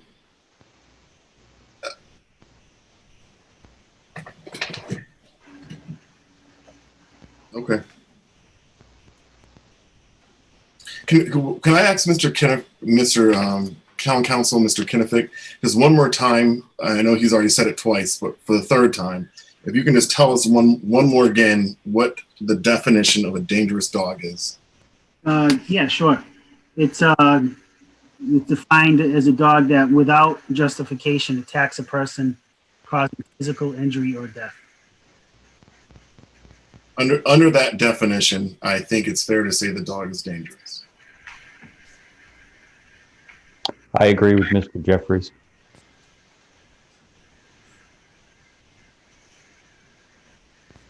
Just like you have to make a motion or, Well, yeah, but we're just talking right now. We can make a motion. I mean, all right. No, I also agree that it falls under the definition. Ms. Adam? Yeah, and I think the opposite would be to say, could we deem this not dangerous? And I think there is a situation where somebody has had a serious injury. And so then I think, you know, as we move towards a motion, it's in my mind not reasonable to say that there was no danger. That's certainly not something you want to have happen to anybody at any time. And so I don't think, you know, I'm in agreement, but just as sort of a contrast to say, to deem it not dangerous seems not possible at this time. I think it all comes down to, we have such a wide variety of consequences. And I think that is, that's where the important conversation lies. Well, I would disagree with my colleagues, but seems to be no matter since it is clearly 4-1 in this case. So, but Mr. Chair, if you want to, I mean, I think there's a dog's perspective and dog owner versus non-dog owner. I would definitely, even if it's different, feel happy to hear your perspective. well, I mean, I like I said, I think that there are so clearly there was a bite. Nobody's contesting that there aren't. But one of the things that you can't be deemed dangerous if it thinks it was defending itself. So if the dog thinks that it's defending itself, again, that it's a very gray area. Clearly, the dog does not know Mr. Hazel. Is being approached by Mr. Hazel, and again senses some kind of unease with the owner potentially. And again, it is not, although that's not part of the definition, it is not an attack in this. It was a dog bite as opposed to a dog attack. I would say that not every dog bite is a dog attack. And the dog did not go after them beyond the 5 seconds that it bit. And it happened to be, again, I think that the truth about where Mr. Hazel might have been is between their two testimonies. I'm sure he didn't stand straight up and down and put his arm down. And I'm sure he didn't kneel on the ground either. But it's a common human gesture when you meet a dog that you bend down a little bit to approach the dog. Who knows what might have triggered the dog for a split second. And that's why I don't think, I mean, under the things that you could not deem a dog dangerous for, to me, it falls under that category. But again, that's my own preference, and everybody, that's why there's 5 of us to make this determination. Ms. Adams. And you know, I definitely got stuck on that point of the concept of protective behavior, but then I have to, in my mind, stepped a bit further in the sense that technically this is private property where it occurred, whether or not the owner, I'm not sure, in what relation the owners were there under whose, who they were visiting and under what, context they were in the private property. Mr. Hazel definitely, it sounds like a resident of the association. So in terms of protective behavior, and I don't know the answer to this, and it may go to town council or the ACO, is protective behavior permissible in a place where the dog doesn't have jurisdiction? Like being protective at home, here it is someplace dogs weren't allowed and it's private property. So it changes in my mind the context of whether or not, and I agree it was being protective in some sense, but did it have the authority to be protective, I guess is my question. Well, before, Well, one of the factors is this: if the dog's defending its home or someplace that it's familiar with from a stranger, I don't think that would really apply here. But it's basically a judgment call with these, without justification are the two operative words here. And you have to kind of make that judgment call tonight. Okay, thank you. And I want to be clear in my analysis of this is that I do not think that Mr. Hazel did anything wrong. I think he did what people do. And in a gesture to be friendly or something, I think it was a set of unfortunate circumstances. And again, I don't want to minimize his injury. His injury was certainly a serious one that he had needed stitches and needed to spend time in the hospital. I just think it was, I don't think you can intend, I think the purpose of the hearing is to think, part of it is, do we think that the dog itself is now unpredictable and that we cannot trust it in the public realm because of this incident? Although that's not part of the definition as Mr. Kennebec read, I think that's the underlying principle. It's like we certainly don't want to let dogs go that we think could potentially repeat this behavior. And to me, at least, it doesn't do that. But again, as Mr. Kennebec said, it's really a judgment call here. And again, that's why we need a majority of people here. So, Mr. Jeffries. Yeah, I understand where you're coming from on this, Tom. The language that, as I read it, is not so much about protective behavior as much as it's about the specific wording is the dog was protecting or defending itself, its offspring, another domestic animal, or a person from attack or assault. And the testimony I heard today, I do not have a reasonable belief that there was reason to believe that Mr. Hazel's actions, I don't believe a reasonable person would consider his actions to be an attack or an assault. With that, I'd like to move here, make a motion. I move that we designate the dog Ace, owned by Ms. Caitlin Newton, to be a dangerous dog. Do I have a second? I'll second that. Mr. Marino, you have your hand up. Yeah, I was just going to make a comment. It's hard to wrap your head around is the fact that the dog went for the throat. And I can tell you I've been bitten probably 4 or 5 times in my career. Usually on the thigh. I've been bitten on the arm, probably the worst. Ankles and so on and so forth. And, except for one time when I was placing the owner under arrest, that's when I got bit the worst because the dog was obviously trying to protect him. So I discount that one. But what I'm trying to get at is most of the time it's because I was trying to maintain my dominance over the dog, be as friendly as possible and try to win it over and, make it approachable. And then you go to pat it and you get bit. And it's always the same story. Don't worry, the dog's friendly, and then bang, you get bit. But what I can't wrap my head around here is the fact that I went for the throat. I find that that to me is disturbing. As I said, I don't want to hurt her with as far as a punishment goes or whatever. But I want her to be responsible, and I'll talk about that when we make a motion. to do whatever we're going to do with the dog, or if we deem it dangerous, if we all agree. Okay, so we have a motion and second that the dog would be deemed dangerous. Any further discussion before we vote? Then we'll vote. I'll just go around. Mr. Dwyer, Aye. Ms. Adams, Aye. Mr. Marino, Aye. Mr. Jeffries, Aye. and a no from me. Okay, so now we have to do one or more of the 7 items that I will not repeat because I read them in and they were lengthy. So those are the options that we have to, as a hearing authority, that we can order one or more of those 7 items. I'd like to make a motion with respect to the items, if that's proper. Well, let's discuss which ones you think before anybody makes a motion. All right. So. Okay.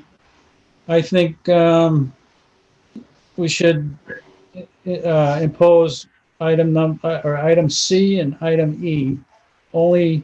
Item E only to the extent that the animal control officer or the police department has a file with a photo of the dog and its information.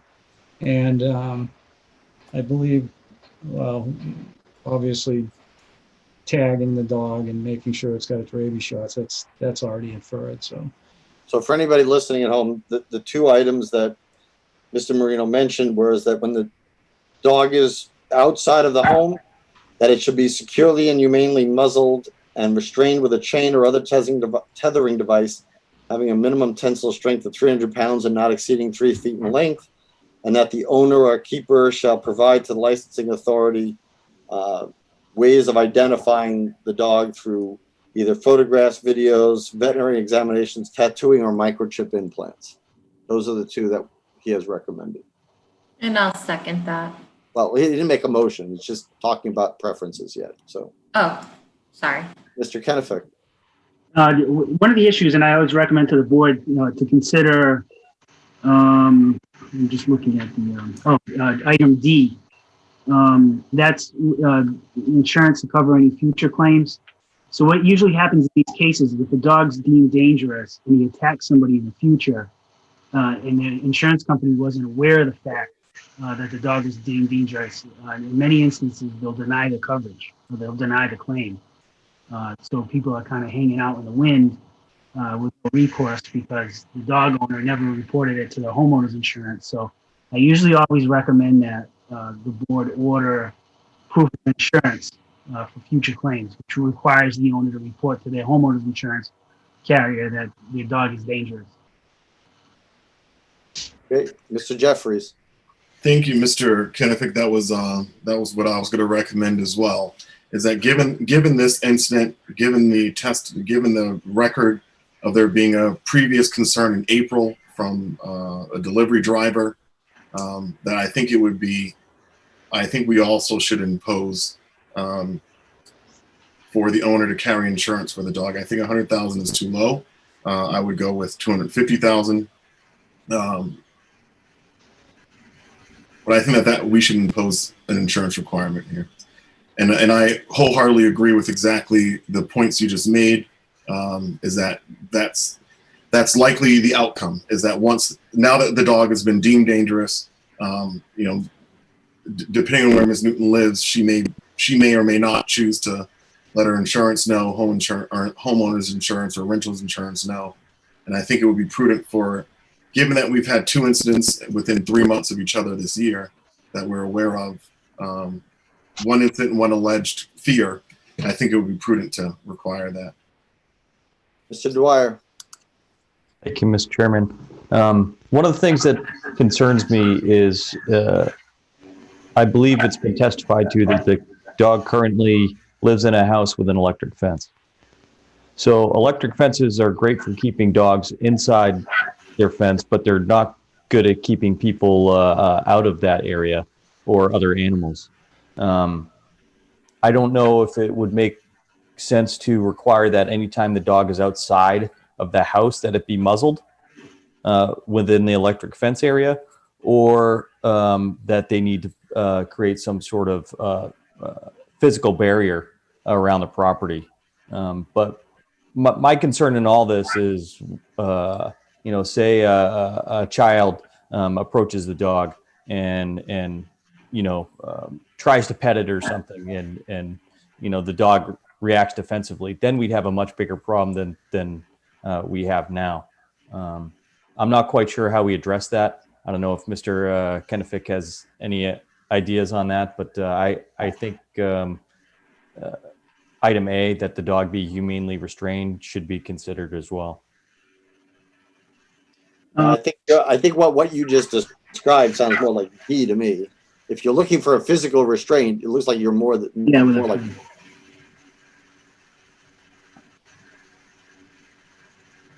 Right. I mean, I think myself, B goes a little further than I think is necessary. If it's just a fence, that it has to be embedded at least no less than 2 feet into the ground. I think that might be excessive, but I would certainly like to see a fenced area for the dog. A physical fence, not an electric fence. On that point, Mr. Dwyer, I would not be in favor of that because I don't think we've heard any testimony that Ms. Newton owns property in Lunenburg.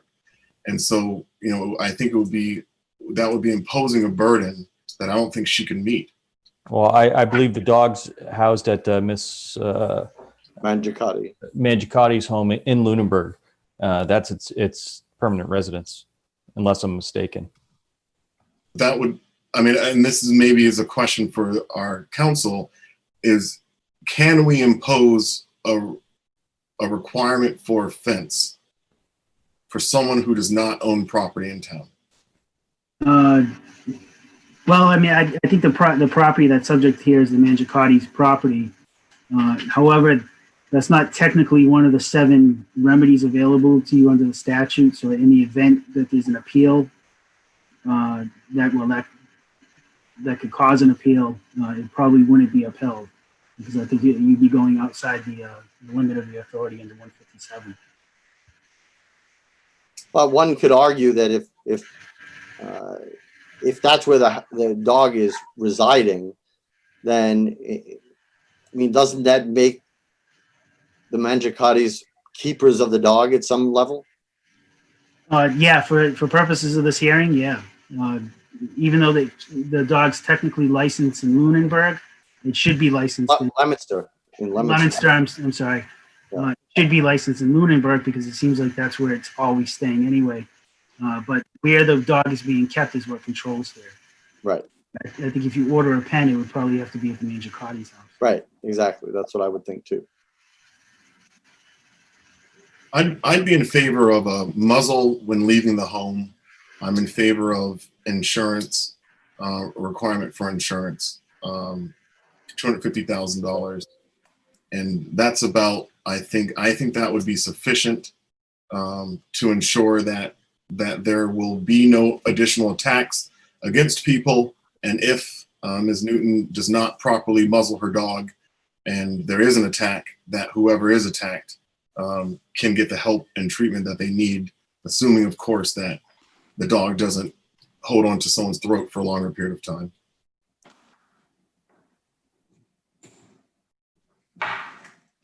Any other discussion? Ms. Adams? Sure. I just wanted to bring up in regards to fencing and when it's at home, in terms of Mrs. Mangicotti not being able to be here tonight.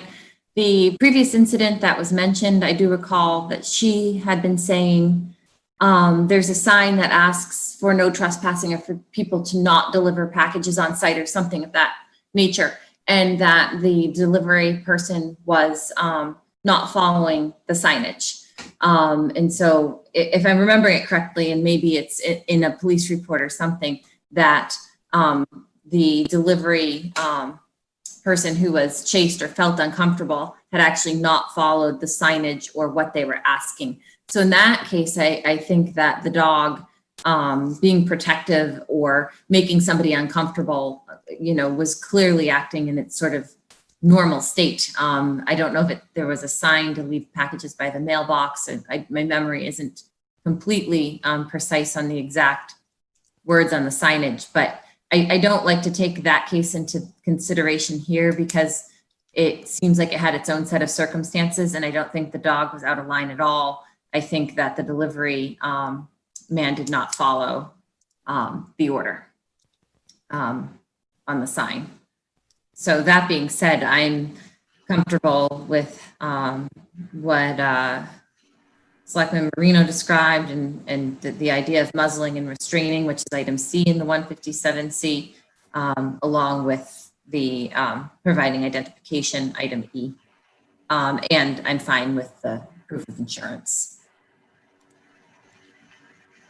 I think getting into fencing, although I think because the incident happened in a public space, my mind goes to, you know, or private space, but in sort of a quasi-public circumstance. I think C is appropriate for what happened. It's an appropriate punishment for the incident.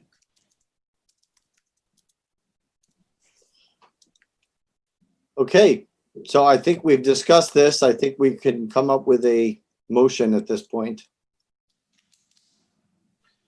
Okay. I move to require Ms. Caitlin Newton, when it comes to her dog Ace, to, one, when Ace is removed from the premises of the owner or the keeper, the dog shall be securely and humanely muzzled and restrained with a chain or other tethering device having a minimum tensile strength of 300 pounds and not exceeding 3 feet in length. 2, that the owner or keeper of the dog provide proof of insurance in the amount not less than $250,000, insuring the owner or keeper against any claim, loss, damage, or injury to persons, domestic animals, or property resulting from such acts, whether intentional or unintentional, of the dog, or proof that reasonable efforts were made to obtain such insurance if a policy has not been issued. Provided, however, that if a policy of insurance has been issued, the owner or keeper shall produce such policy upon request of the hearing authority or a justice of the district court, and provided further that if a policy has not been issued, the owner or keeper shall produce proof of efforts to obtain such issuance. And 3, that the owner or keeper of the dog provide to the licensing authority or animal control officer or another or other entity identified in the order information by which a dog may be identified through its lifetime, including but not limited to photographs, videos, veterinary examination, tattooing, or microchip implantation, or a combination of any such methods of identification. I think, so before anybody seconds that, I think that last one is, it's offering what's available. I think they're expecting you to select what you want instead of making it nebulous. She's got to know what to provide. I would agree, Attorney Kennebec, would you agree that we have to determine what we're asking for? That's under item E. Yes. I mean, generally, you leave it up to the owner. The microchips, people always think those are painful, but it's actually the tattoo that is the most painful process for the dogs. So usually, as long as they comply or pick one of the options under section E, it's usually left to the dog owner for that. Okay, fair enough. Do I have a second of that motion? I'll second it. Also, Mr. Kennebec, are we allowed to up the insurance as he did, or by statute? Yeah, I believe it says of at least 100,000. Correct.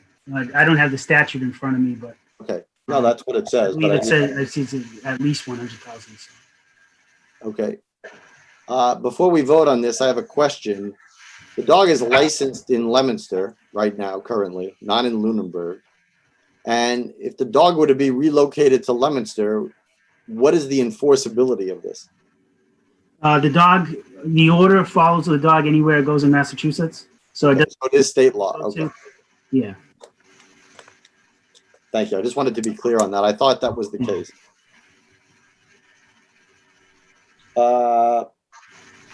Okay, So we have a motion and a second. We'll go around again. Mr. Dwyer, Aye. Ms. Adams, Aye. Mr. Marino, Aye. Mr. Jeffries. Aye. And given the fact that we've already deemed the dog dangerous, I would say that these are not overwhelmingly difficult hurdles. So I will vote aye as well.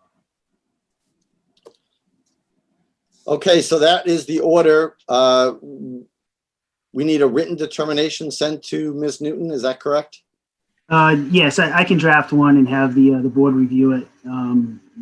After she serves, she has 10 days to appeal to the district court for a magistrate's hearing. But that appeal period does not start tonight. It starts when she serves. When she receives it by the serving, right? Yeah. Yep. Mm-hmm. Okay.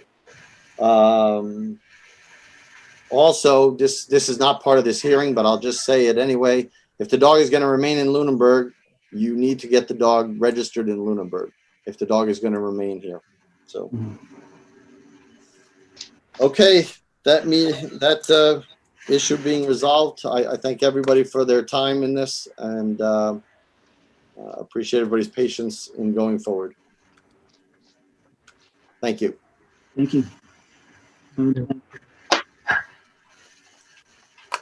Okay.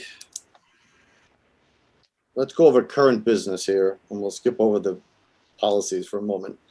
So letter to Mass DOT regarding nighttime heavy vehicle exclusion on Main Street, Highland Street, West Townsend Road, and Northfield Road. Would you like me to speak to this, Mr. Hold on a second. I want to get to it myself because I want to get out of this. I want to get back to there. So hold on one moment. Mass DOT.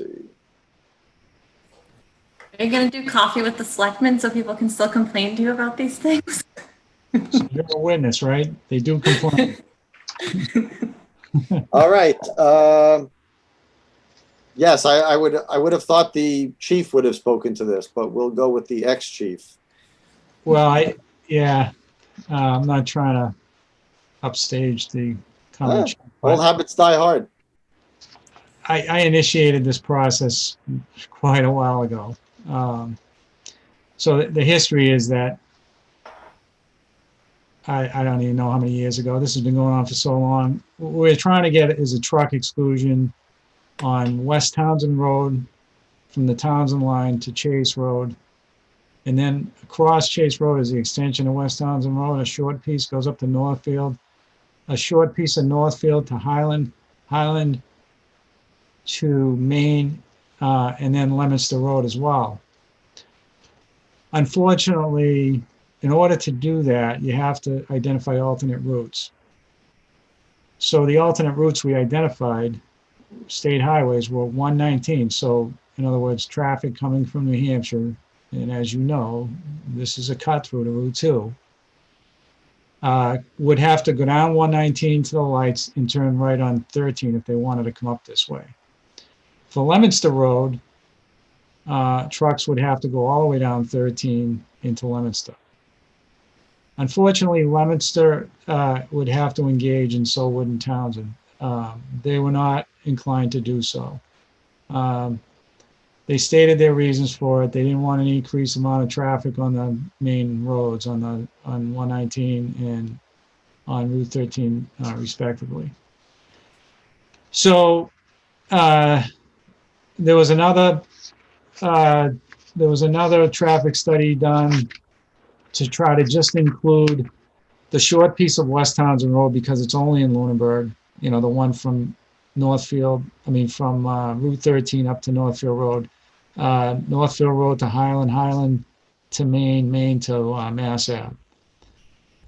As far as I know, that's still being studied. This is a second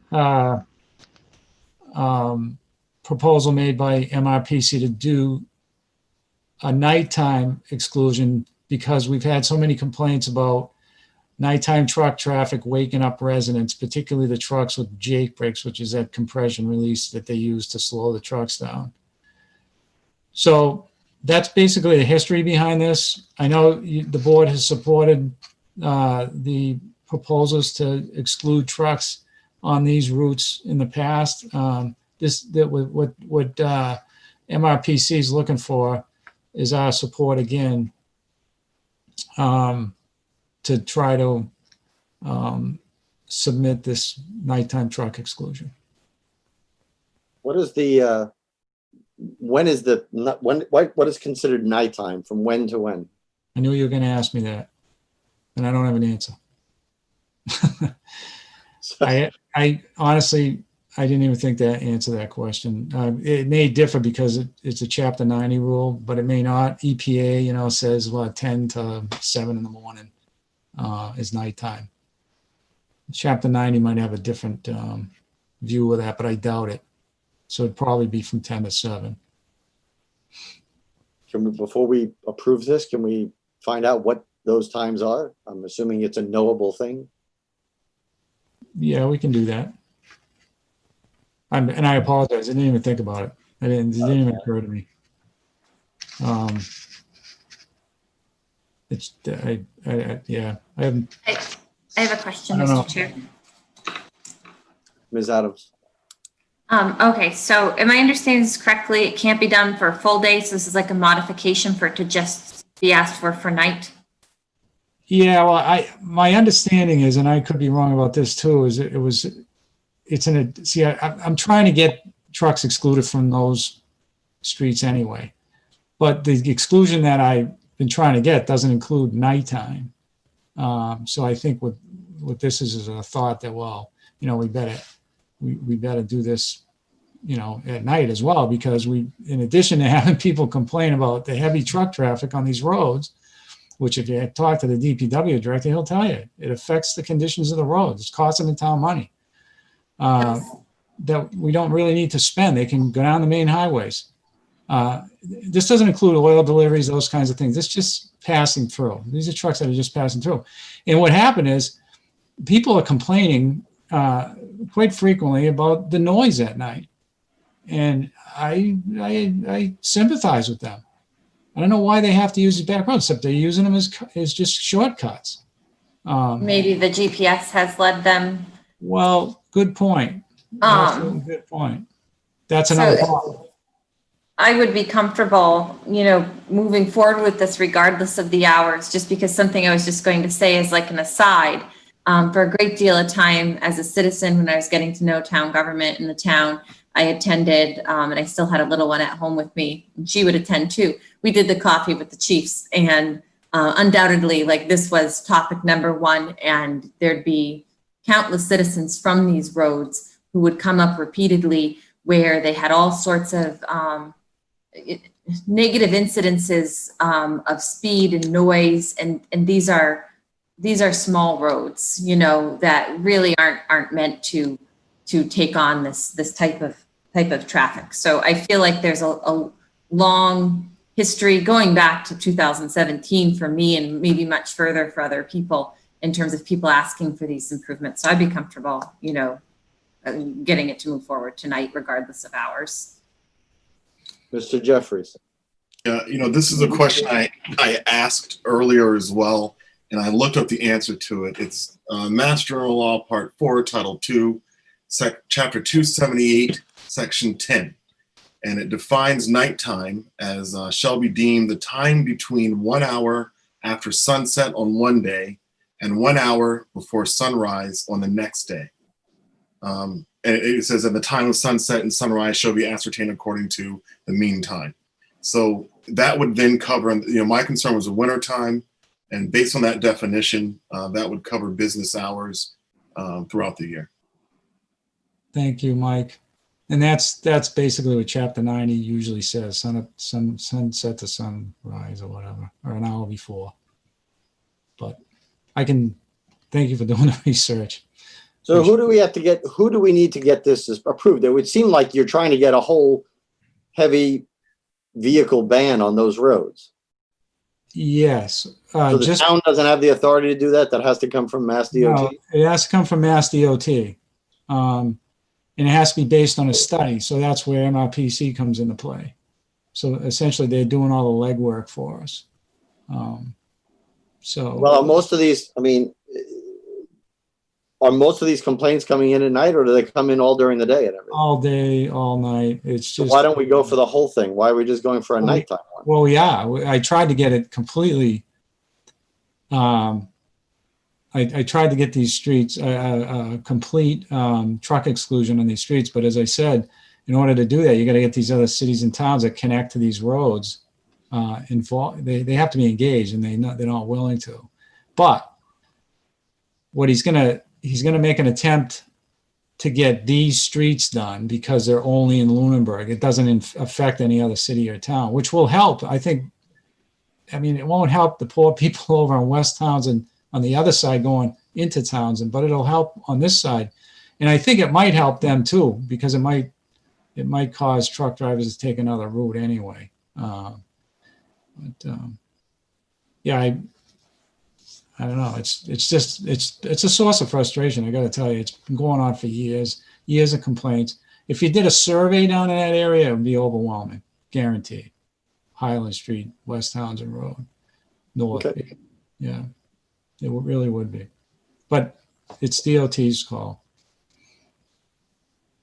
So I would entertain a motion regarding this support letter to Mass DOT. So moved. Second. I said I didn't entertain a motion. You got to make a motion. All right. I move to accept the letter to Mass DOT requesting a nighttime restriction on heavy vehicles on Main Street, Highland Street, West Townsend Road, and Northfield Road. I second that. Okay. Any further discussion? I would just emphasize, Mr. Chairman, to the people that are listening, this has nothing whatsoever to do with delivery trucks. They're free to travel the roads anytime they want, oil, furniture deliveries, whatever. This is strictly the trucks that are just using the roads to pass through as a shortcut. So just so they understand or are clear about that. And what is the enforcement of this? What is the penalty if somebody does it? I honestly, I don't know. I don't know what the penalty is. It's a Chapter 90. It's a civil fine. I don't know, honestly. Okay. At one time, I'm sure I did. As I said, this thing is so old. And so am I. That I think passing laws are great. It's just that if there's no penalty for disobeying the law, then well, at the very least, if you disobey any signage, so obviously we'd have to put signage up, truck exclusion. There's a penalty just for it's like a $25 fine just for disobeying a sign. So there is a penalty, and I don't think it's that terrible, but it's civil. Okay. Okay. We have a motion, a second. Let's take a roll call vote. Mr. Dwyer. Aye. Ms. Adams. Aye. Mr. Marino. Aye. Mr. Jeffries. Aye. An aye from me.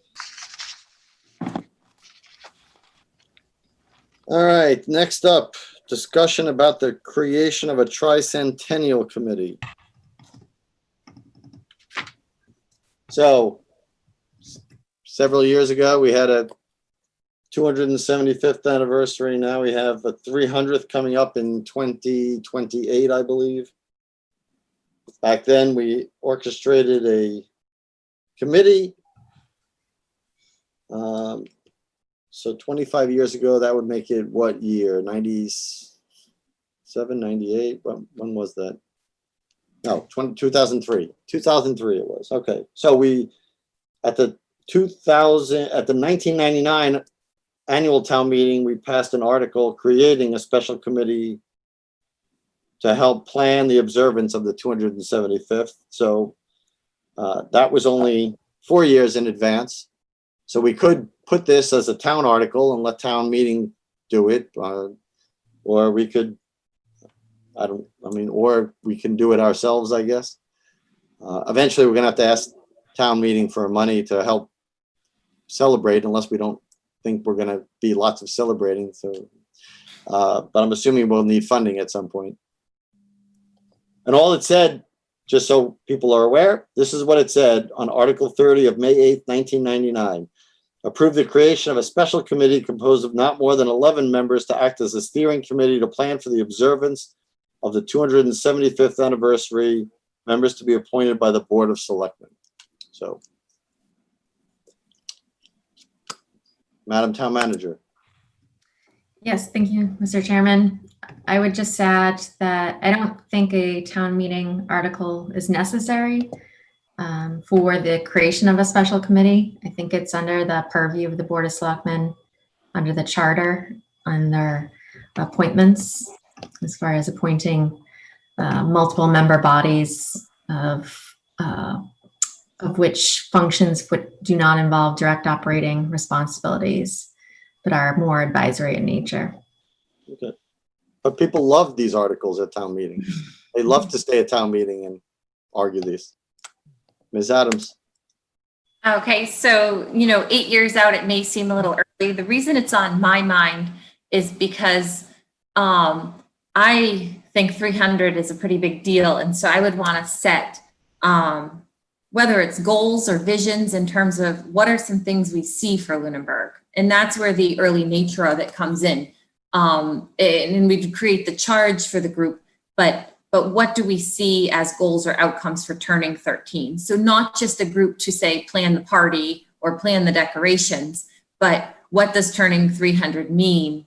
And if it means something that is like a capital item, for example, and I think it's already our goal, so it's easy to bring up, dealing with the old primary site, getting rid of a dilapidated building, turning it into a positive open space for town center. How does that play a role in how we see this? Maybe it's a series of events throughout the year we turn 300. Maybe it's some, festival type things in the summer, but other meaningful things. Is there something we want to dedicate or donate?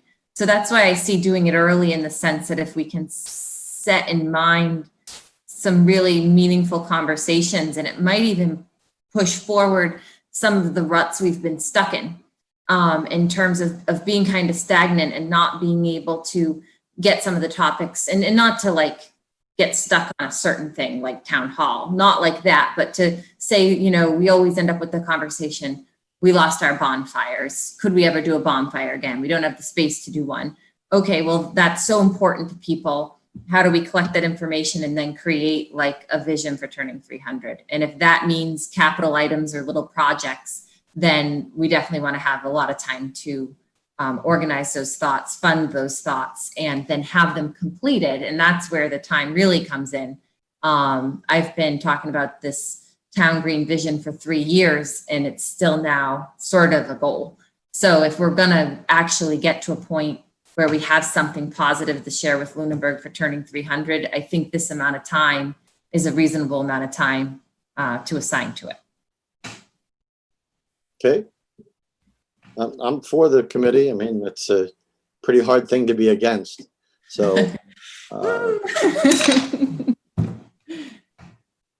anybody have any other additions, comments? Not? So we need a charge of the committee, right? A charge and also a makeup. It sounds like the other one was just 11 appointed at large. I don't know if we want to, gather input from specific groups like other committees do, like have somebody from or appointed by the school committee, from or appointed by maybe the historical commission, or, just so that we're collecting input just by design from a variety of sources. It's just a thought. It doesn't happen. Can we explore that a little more, Selectman Adams? So you mentioned historical committee. What were the other ones? Oh, I mean, it said it was 11 people, sort of at large. It doesn't have to be, I think we can do 11 or more, but just, some can be at large, but to seek input like somebody from the schools, so that when we're planning things, whatever we build for a committee, if we actually make one 7 or 8 years early, they'll, I'm assuming, be changeover, but make sure we keep in mind, how does the school feel about Lunenburg turning 300? How does, maybe somebody from the Historical Society and the commission, just so that we're bringing together a lot of different perspectives of town and not getting stuck in one vision.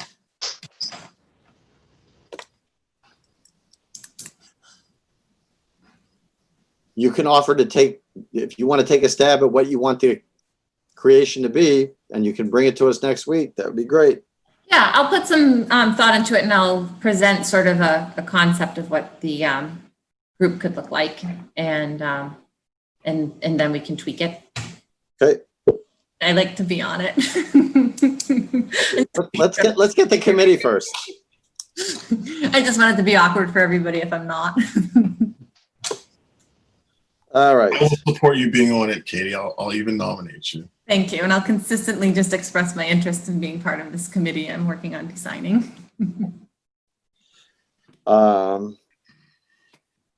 Any other thing on that topic? So you will bring something to, hopefully by like over the weekend and for next week. So if you can get it to us on Sunday or Monday, so we can at least review it, just whatever you think the motion should be. And then you can describe your vision, but word it as a motion so that we know, kind of like an article, just so we know exactly what you want the composition to be. Sure, thank you. Discussion about reinstating liaisons, dangerous or otherwise. So I was always a big fan of liaisons. I think that when we first instituted them, the whole point of it was to provide not a participation for the liaison, but just an ear, fly on the wall, viewer in front of a TV, whatever you want, to inform the board of what's going on in other boards, committees, and commissions, and to give a brief summary. A 3-hour meeting the other members shouldn't feel like they've been through the same 3-hour meeting when you do the summary, but basically just say the highlights of what's going on so that it basically unburdens the other members from having to watch every single, meeting, whether it's cable or a Zoom meeting, etc., and just bring the attention. Hey, Conservation Commission is discussing this. The Planning Board is discussing this. Historical Commission is talking about this. PAC is talking about this. Whatever it is. I thought it brought a lot of benefit to the board to staying up on everything. And I know people say, well, all that's available online, or you could read the minutes, etc. But if you got a good summary, it makes it a lot easier. And somebody would know whether something they felt was going to be controversial potentially, or give a heads up that something important was coming down the line. So I am for reinstating them personally for those reasons, but I will open up the floor here.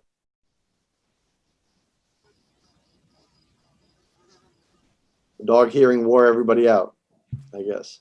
I think, oh, no. Well, I'll just give my opinion.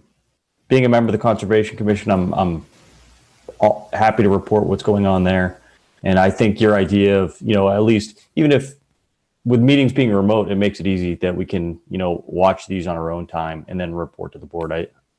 I think that makes sense. And I'd fully support, doing that. And even if we want to report, rotate this every year, like, so someone's got planning board one year and then the next year we switch it up again. But I think it adds value because people have limited time, and being one of the more visible boards, I think it's smart for us to be able to, at least give the Cliff Notes version of what goes on in the meeting for the viewers. Ms. Adams? I'm sure, like, I can't think of a negative in terms of having communication or summaries. And so I don't see any reason not to return to liaising. And I don't know if people can do it sort of best by sort of volunteering for what's a good fit, like for Todd just saying conservation's a good fit, Michael Ray's on TCP BDC, things like that. We already are covered on some things, and then I would volunteer to begin doing it for school committee, especially since all the changes. I've been watching those meetings anyways and can continue to do so.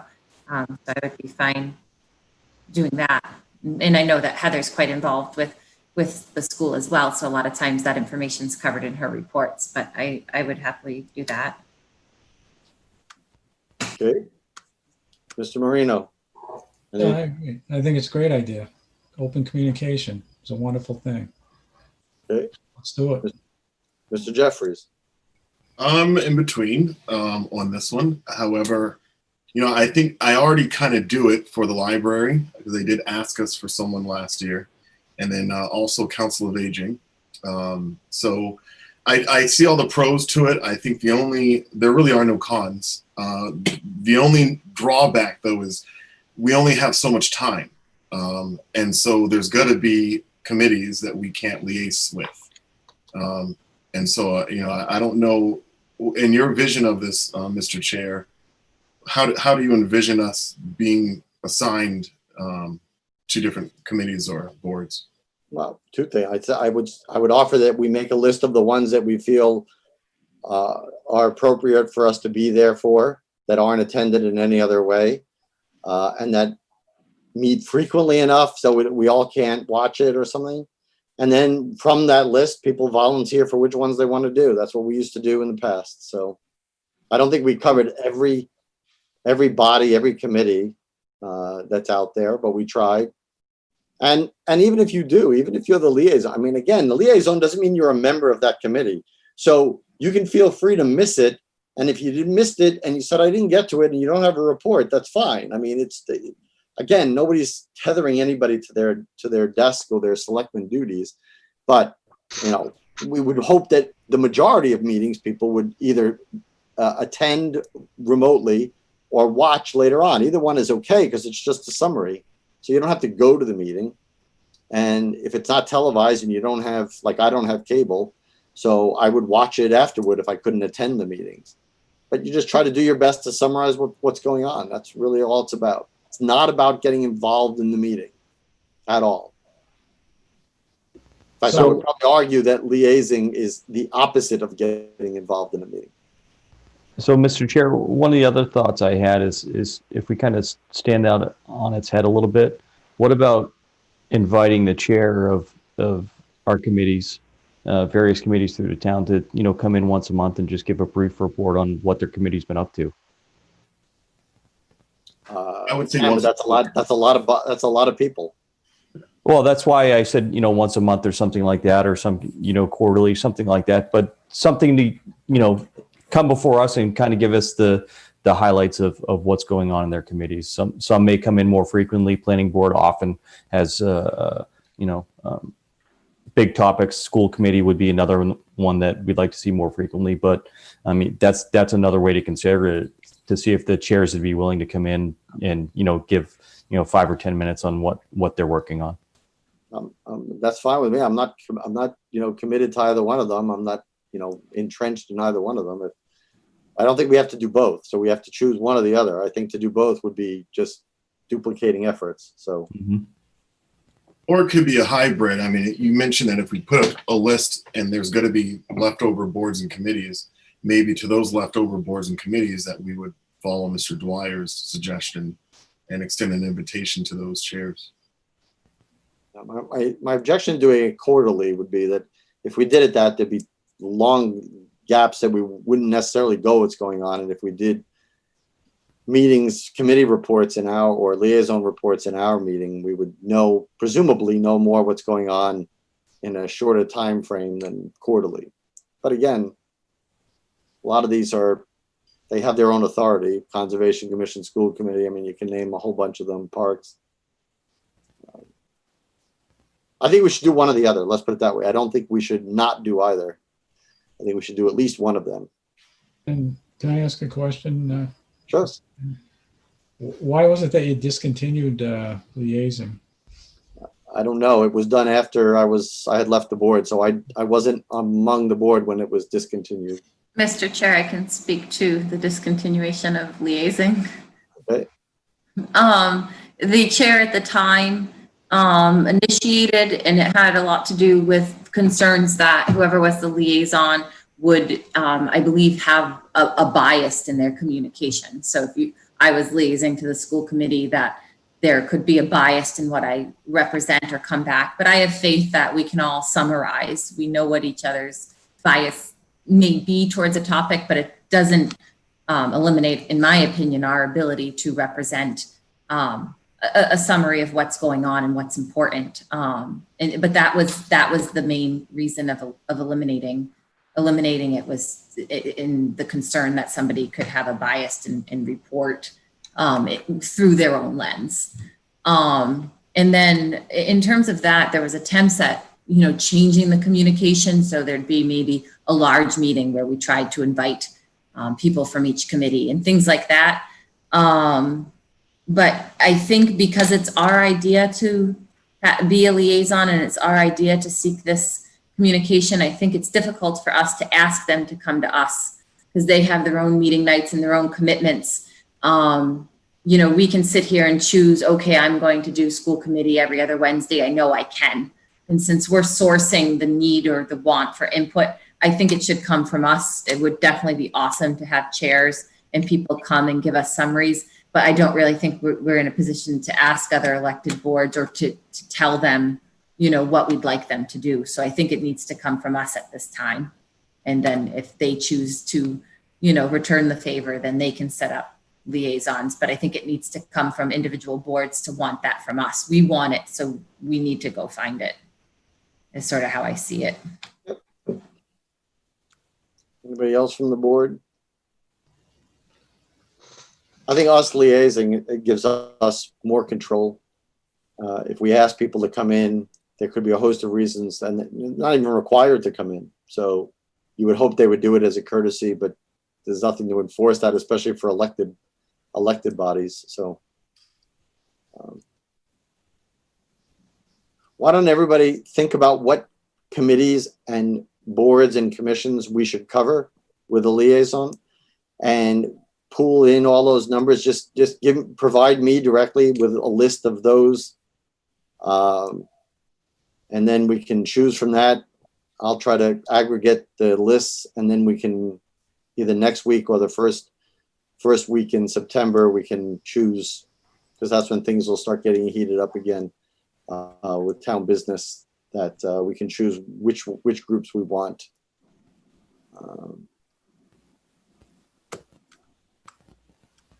Mr. Passios, I'm going to unmute you on the hope that this is a very short comment.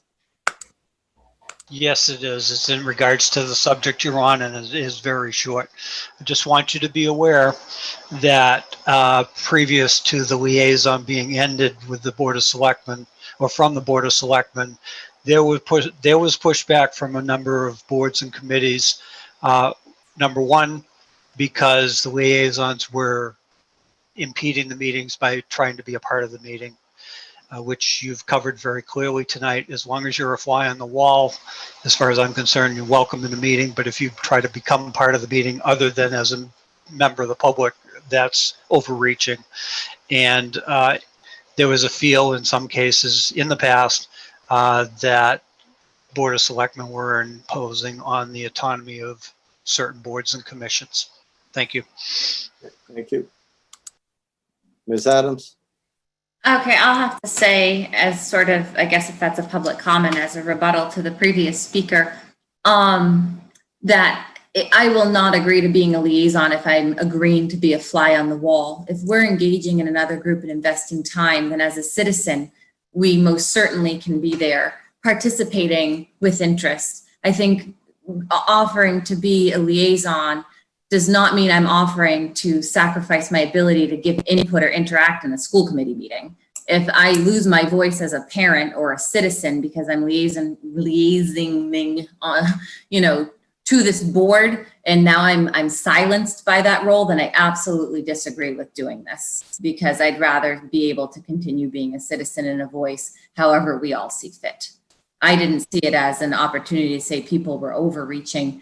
As a citizen, if somebody wants to go and participate, and I know, there's different examples of the liaison to the school committee had her opinions, or I may have been a liaison to the planning board and I felt a certain way about marijuana, but I would always get up and say my name and address, and I'm speaking right now as a citizen, and make that clear. I think we're allowed that right, and nothing should say that we are no longer participants in whatever it is we're liaisoning to. So, And only because I started a trend, Mr. Allison, quickly, please. Yes, thank you.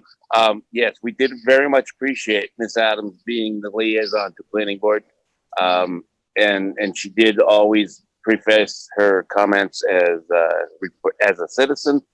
I would recommend that if you do have liaisons to a meeting as participants, perhaps flyers on the wall, that they're there for questions brought to them, and not necessarily participants in the meeting. Thank you. All right. Thank you. All right. So everybody's going to make a list and check it twice, and then we'll make a master list and everybody will volunteer for things.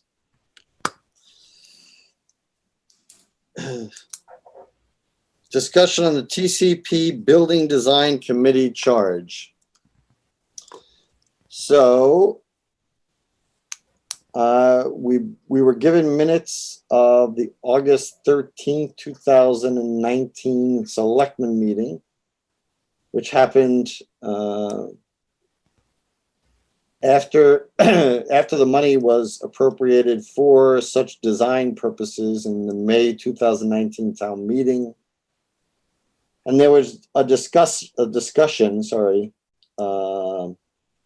on the committee itself and basically the composition of the committee. Everybody on the board should have that. In the end, we followed the building committee bylaw, even though we weren't building a building, but that's what we agreed to follow, it looks like. And it looks like everybody agreed to that. But there was no official charge of the committee. Madam Town Manager, am I stating this correctly? I believe I am. Mr. Chairman, yes, you are. So the minutes of October 8th pretty much summarize a restatement of the town meeting article. And that's really as in depth a charge that was discussed. Right. So for those on the meeting, this was the actual town meeting article that was passed. To see if the town will vote to raise and appropriate or transfer from available funds a sum of money for the design and engineering to consolidate town offices, school offices, and community space at the building and land known as the TC Passios, located at 1079 Massachusetts Avenue, shown on Assessor's Map 060, Lot 055, and any and all incidental and related costs, including but not limited to site evaluation, engineering, and for final design services. So that is what the article that built it was, and it seems to me that the operative words here were for the design and engineering to consolidate town offices, school offices, and community space at the building, and then any incidentals and related costs. So that seems pretty wide open. And since there was nothing to supersede that, I would say, to my mind at least, that is the charge of the committee that was formed under this article. And it's Mr. Jeffries. It's my understanding, based on the discussion at the last meeting, that the committee also views their charge to be the wording here of for the design and engineering to consolidate town offices, school offices, and community space at the building known as TC Passios, with the inclusion that it involves site evaluation, engineering, and final design services. And right now they're in the site evaluation engineering phase. So I would open it up because it was asked that this put on there. I mean, to me, that looks like the charge is pretty broad. Ms. Adams. Yeah, no, I think one thing, and we go through the period in terms of talking about this when people are reappointed. I'm not sure if this goes through any process of reappointing and so on and so forth, but just something I found their last meeting I watched, and something I'll bring up because it is our creation. The group, to date, they haven't made a single meeting minute. The clerk never recorded minutes. And so this group has been meeting now for nearly a year. And there's not a single minute, not on file, but minutes were not taken by this group to date. So like where it's a group that we have formed that violates, public record laws and things like that. And so I feel like in some way, once I learned that falls under our jurisdiction. This is our group, and they're not operating under the correct rules of a board or committee.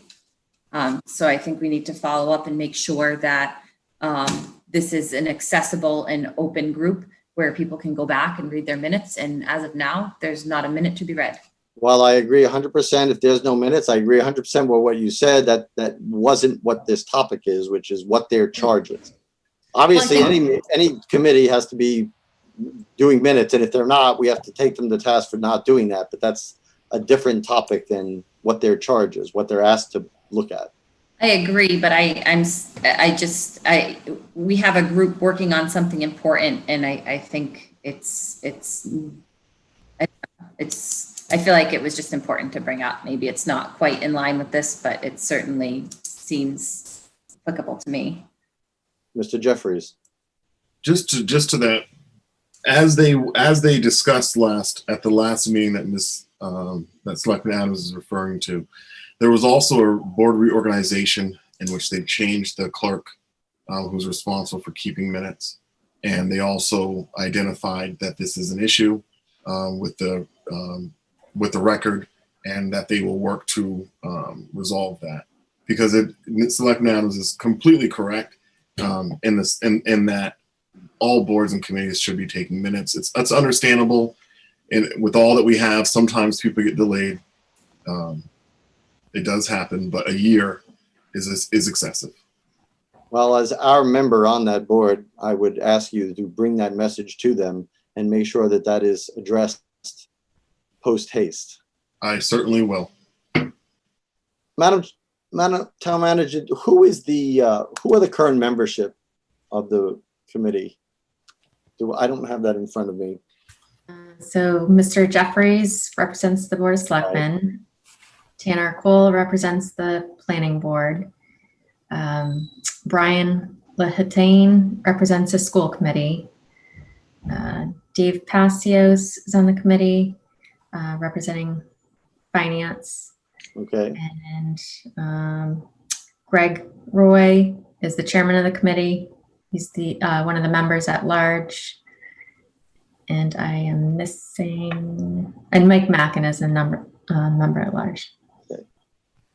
And there's one other member at large. His name's blanking.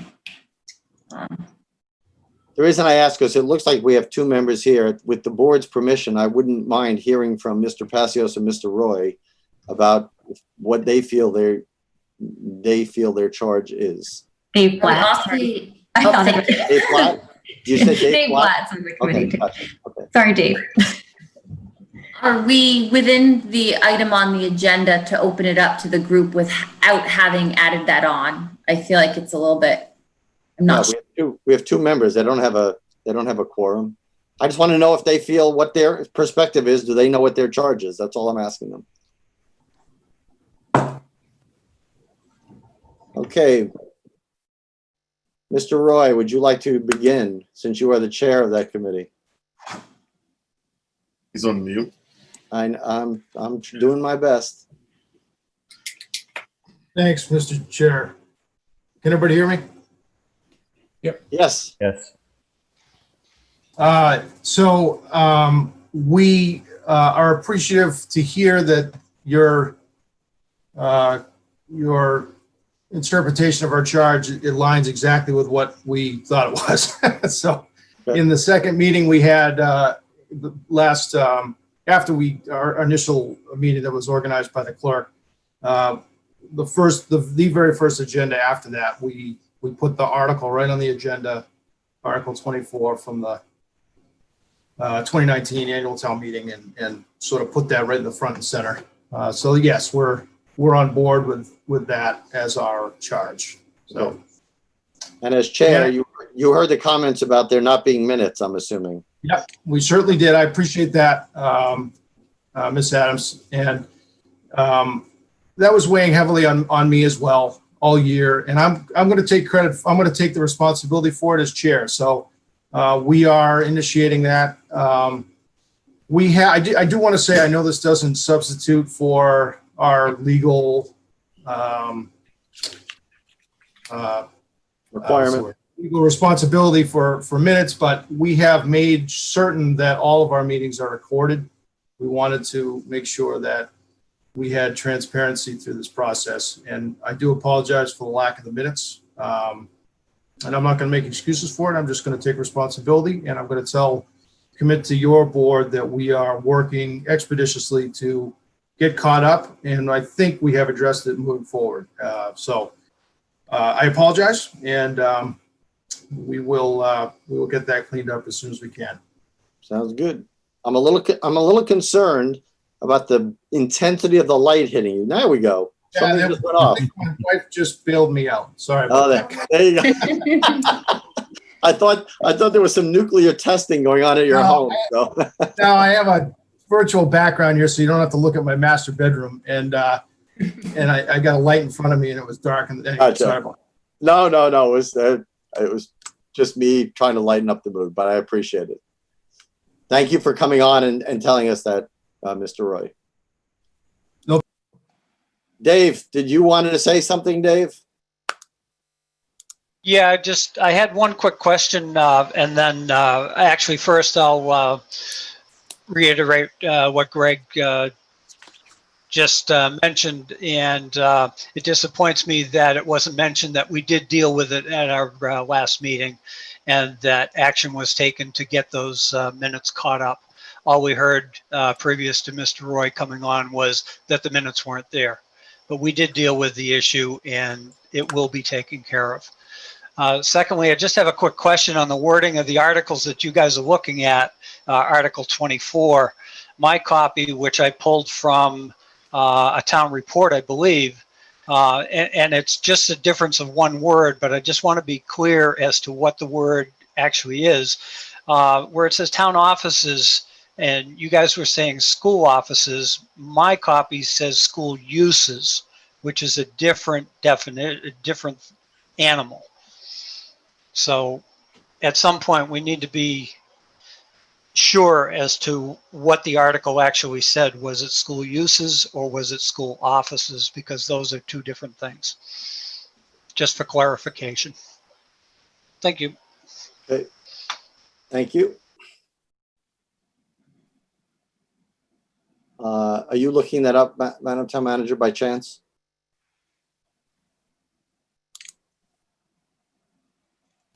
I wouldn't mind it being, if it is resolvable. There you go.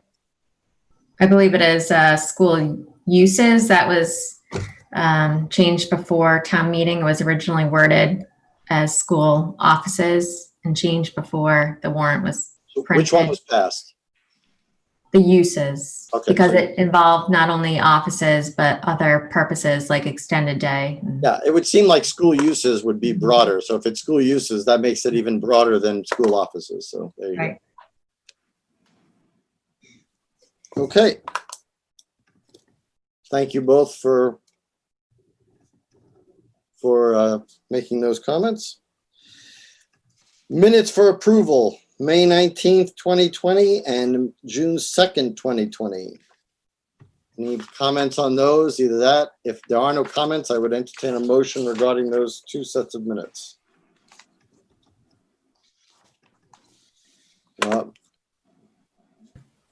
Anybody move to approve, not approve? Move to approve. Second. For a second, good. Any further discussion? Roll call, Mr. Dwyer, Aye. Ms. Adams, Aye. Mr. Marino, Aye. Mr. Jeffries, Aye. and I for me. Warrants, last week I signed the following warrants: payroll warrant, in the amount of $651,248.31. And an additional accounts payable warrant in the amount of, well, that was payroll. This is accounts payable, sorry. In the amount of $449,936.40. And this one, now an additional accounts payable warrant in the amount of $7,723.46. That was a reissue of some older checks. And the payroll deduction warrant in the amount of $24,792.33. Any action item issues from anybody on the board? Mr. Chair, do you think it would be necessary for us to redesignate you to sign these warrants? I don't know if we did that after the board membership changed. I don't know. Is that necessary, Madam Town Manager, or? I'd have to go back and look at the vote if it was, if it was just designating Chairman Lonzo. I don't think there would be any need to redesignate. Okay.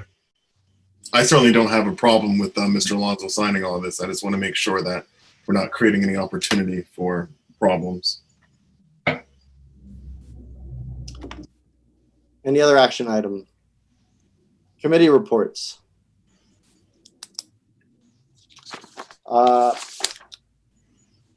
We have to go back to the workshop. So the workshop was the annual review of the Board of Selectmen policies.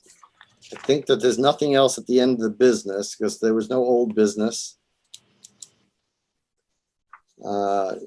If you guys want to go through this, or do we want to delay this? It's going to leave it up because I know it's getting late and it's hot, but I don't think there's much to discuss.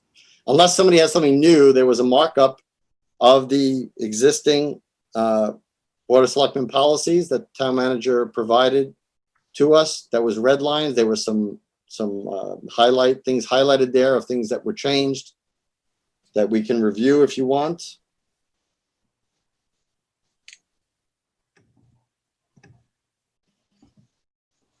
And there was some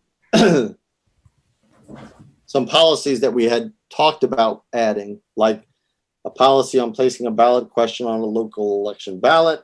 We can come back to these and write them during the year, but maybe we should do it in 2 steps. Does anybody have any issues with the existing policies and procedures as it's been redlined or blue lined, as it were, on my copy of what's current? No, but can you point just, maybe I'm missing where the blue line versions are. Mr. Chairman, do you want me to go through it? Sure. Okay. So just in the table of contents, it denotes the new policies that were adopted by the board last year and where they were placed in sections or reordered in particular. So the recycled paper policy, where that was placed, the contractors, communications, conflict of interest, and the special event policy.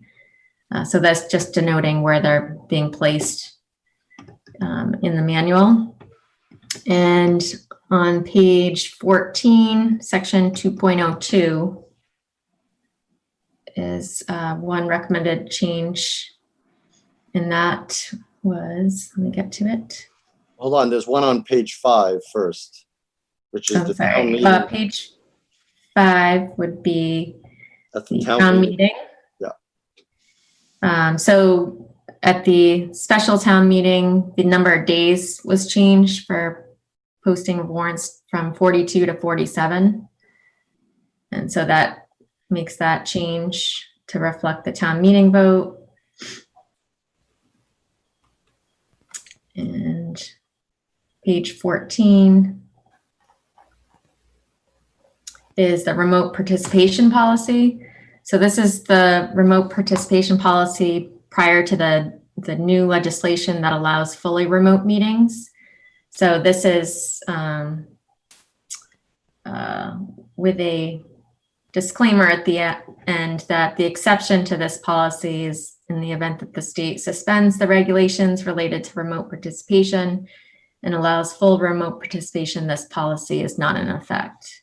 So I had a question about that. Isn't that kind of redundant? I mean, do we really have to say that the governor has certain powers and we have to obey them? Because that's what it sounds like we're saying. I mean, I think that would be self-evident that if somebody negates the requirement at a state level, we really can't do much at the local level anyway. But it's more redundant than anything. I'm not objecting it to it being there, but I just think it's kind of a redundant statement. Whatever the pleasure of the board is, I'm fine with. Just wanted to make that note. And I would add, my recommendation would be to add for permissible reasons for remote participation, not only personal illness, but illness of a person that the board member is caring for, because that's come up in the past. I personally concur with that. I would make that motion to add that addition. I would second it. Further discussion? All is in favor, Mr. Dwyer, Aye. Ms. Adams, Aye. Mr. Marino, Aye. Mr. Jeffries, Aye. and aye for me. Continue. Madam Those Chairman? were the only changes besides the other draft policy I put in the drive for placement of ballot questions. So I think we should have workshops on policies, and there's that one, and then there's one regarding reasons for denial of boot drives. We talked about that in the past, so we should have a workshop on those two policies where we can prepare for those and focus just on those two. And there was actually a third regarding, it was on the action item list for a policy on nonprofits requesting placement of signs within the town right away. That's right. All right, so let's group those together, and let's try to do those in September, those three. Okay.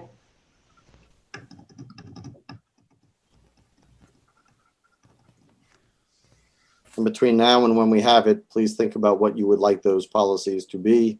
Once you've got the draft wording, and then on the other two, what you think the policy would be, and we can hash it out. It shouldn't be that difficult, I would think.